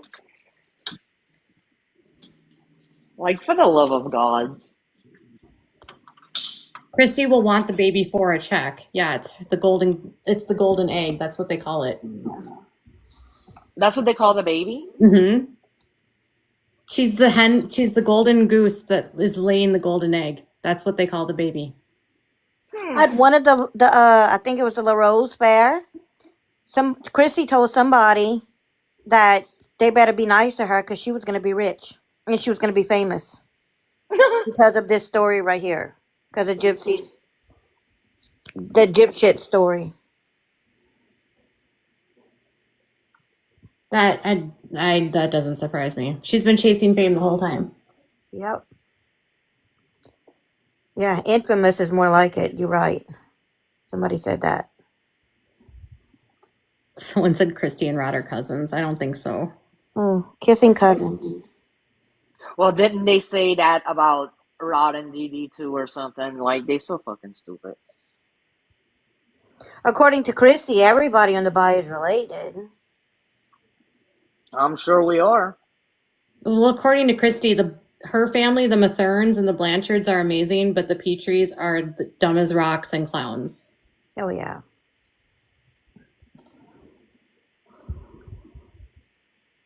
Well, let me tell you something. Which Christy doesn't make the Matherns and the Bunches look good at all. I don't freaking Christy think did tell me that Petries are stupid at all. No, they're not. No. Christy did tell me that pretty much everyone in Cutoff hates her, so. Somebody just said something. He said that pretty much everyone hates them. They've What lost. does the family think about Bobby? What the fuck? Claudia says boom chicka boom.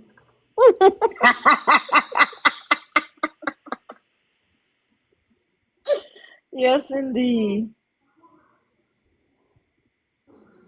I don't know. Christy should tell everyone how she hit Gypsy because she got into a fight with Gypsy in July and hit her because Gypsy was spending money. So that should tell you what Christy cares about. Yeah. Wait, didn't somebody else say that a while back ago too? That's what she told me. She told me that she got into a fight with Gypsy and she chased her and she hit her upside the head because she signed a contract for a PR team and with her defense attorney as her manager. Mm-mm. And she was spending $12,000, $500 a month.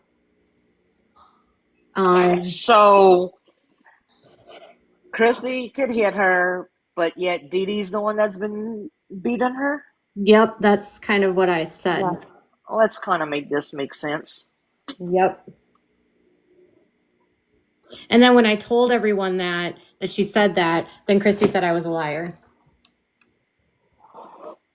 It's funny how every time you say the truth, according to Christy, you're lying.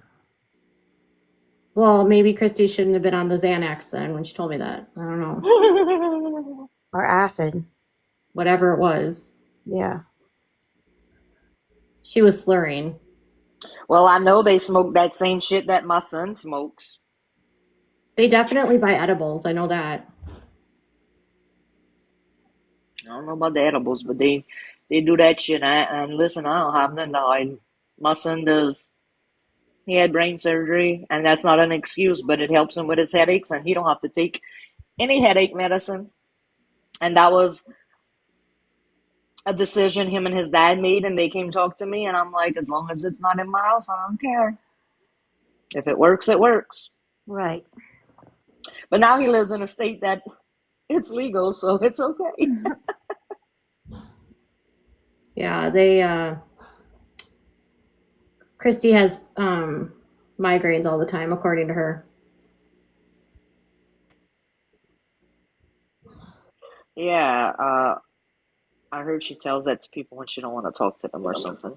Yep. I heard the same thing. When I guess that's why I haven't heard from her. That's her excuse to get out of whatever she wants to do. Oh, I got a migraine. Yep. I just saw somebody mention me in something, but I don't know where it's at.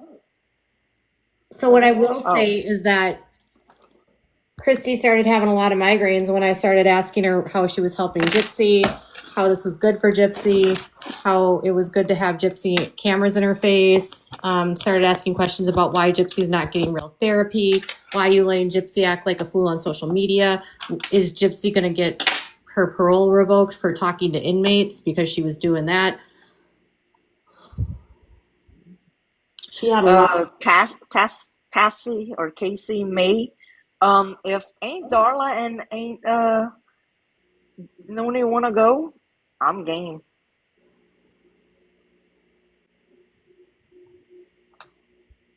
I think I can't wait for the day for Christy to finally be outed to telling everyone that she knows that CPS is going to be involved. Yes. She told me Wait, that. she told you that? Oh, okay. Yeah. I was like, why are you guys doing this so publicly? Gypsy has this charge. This is a mess. And you're going to make her an influencer? You know that everything she does, they're going to call CPS on her? She's like, oh, we already know they're going to be involved. What does that mean? And then a couple days ago, before she gets hacked, Gypsy's threatening people to not call CPS on her.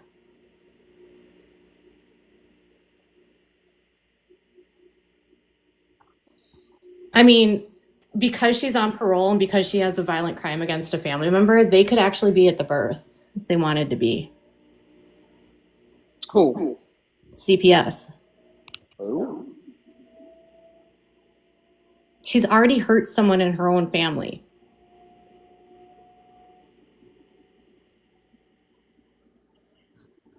She will blame it on the haters. Of course.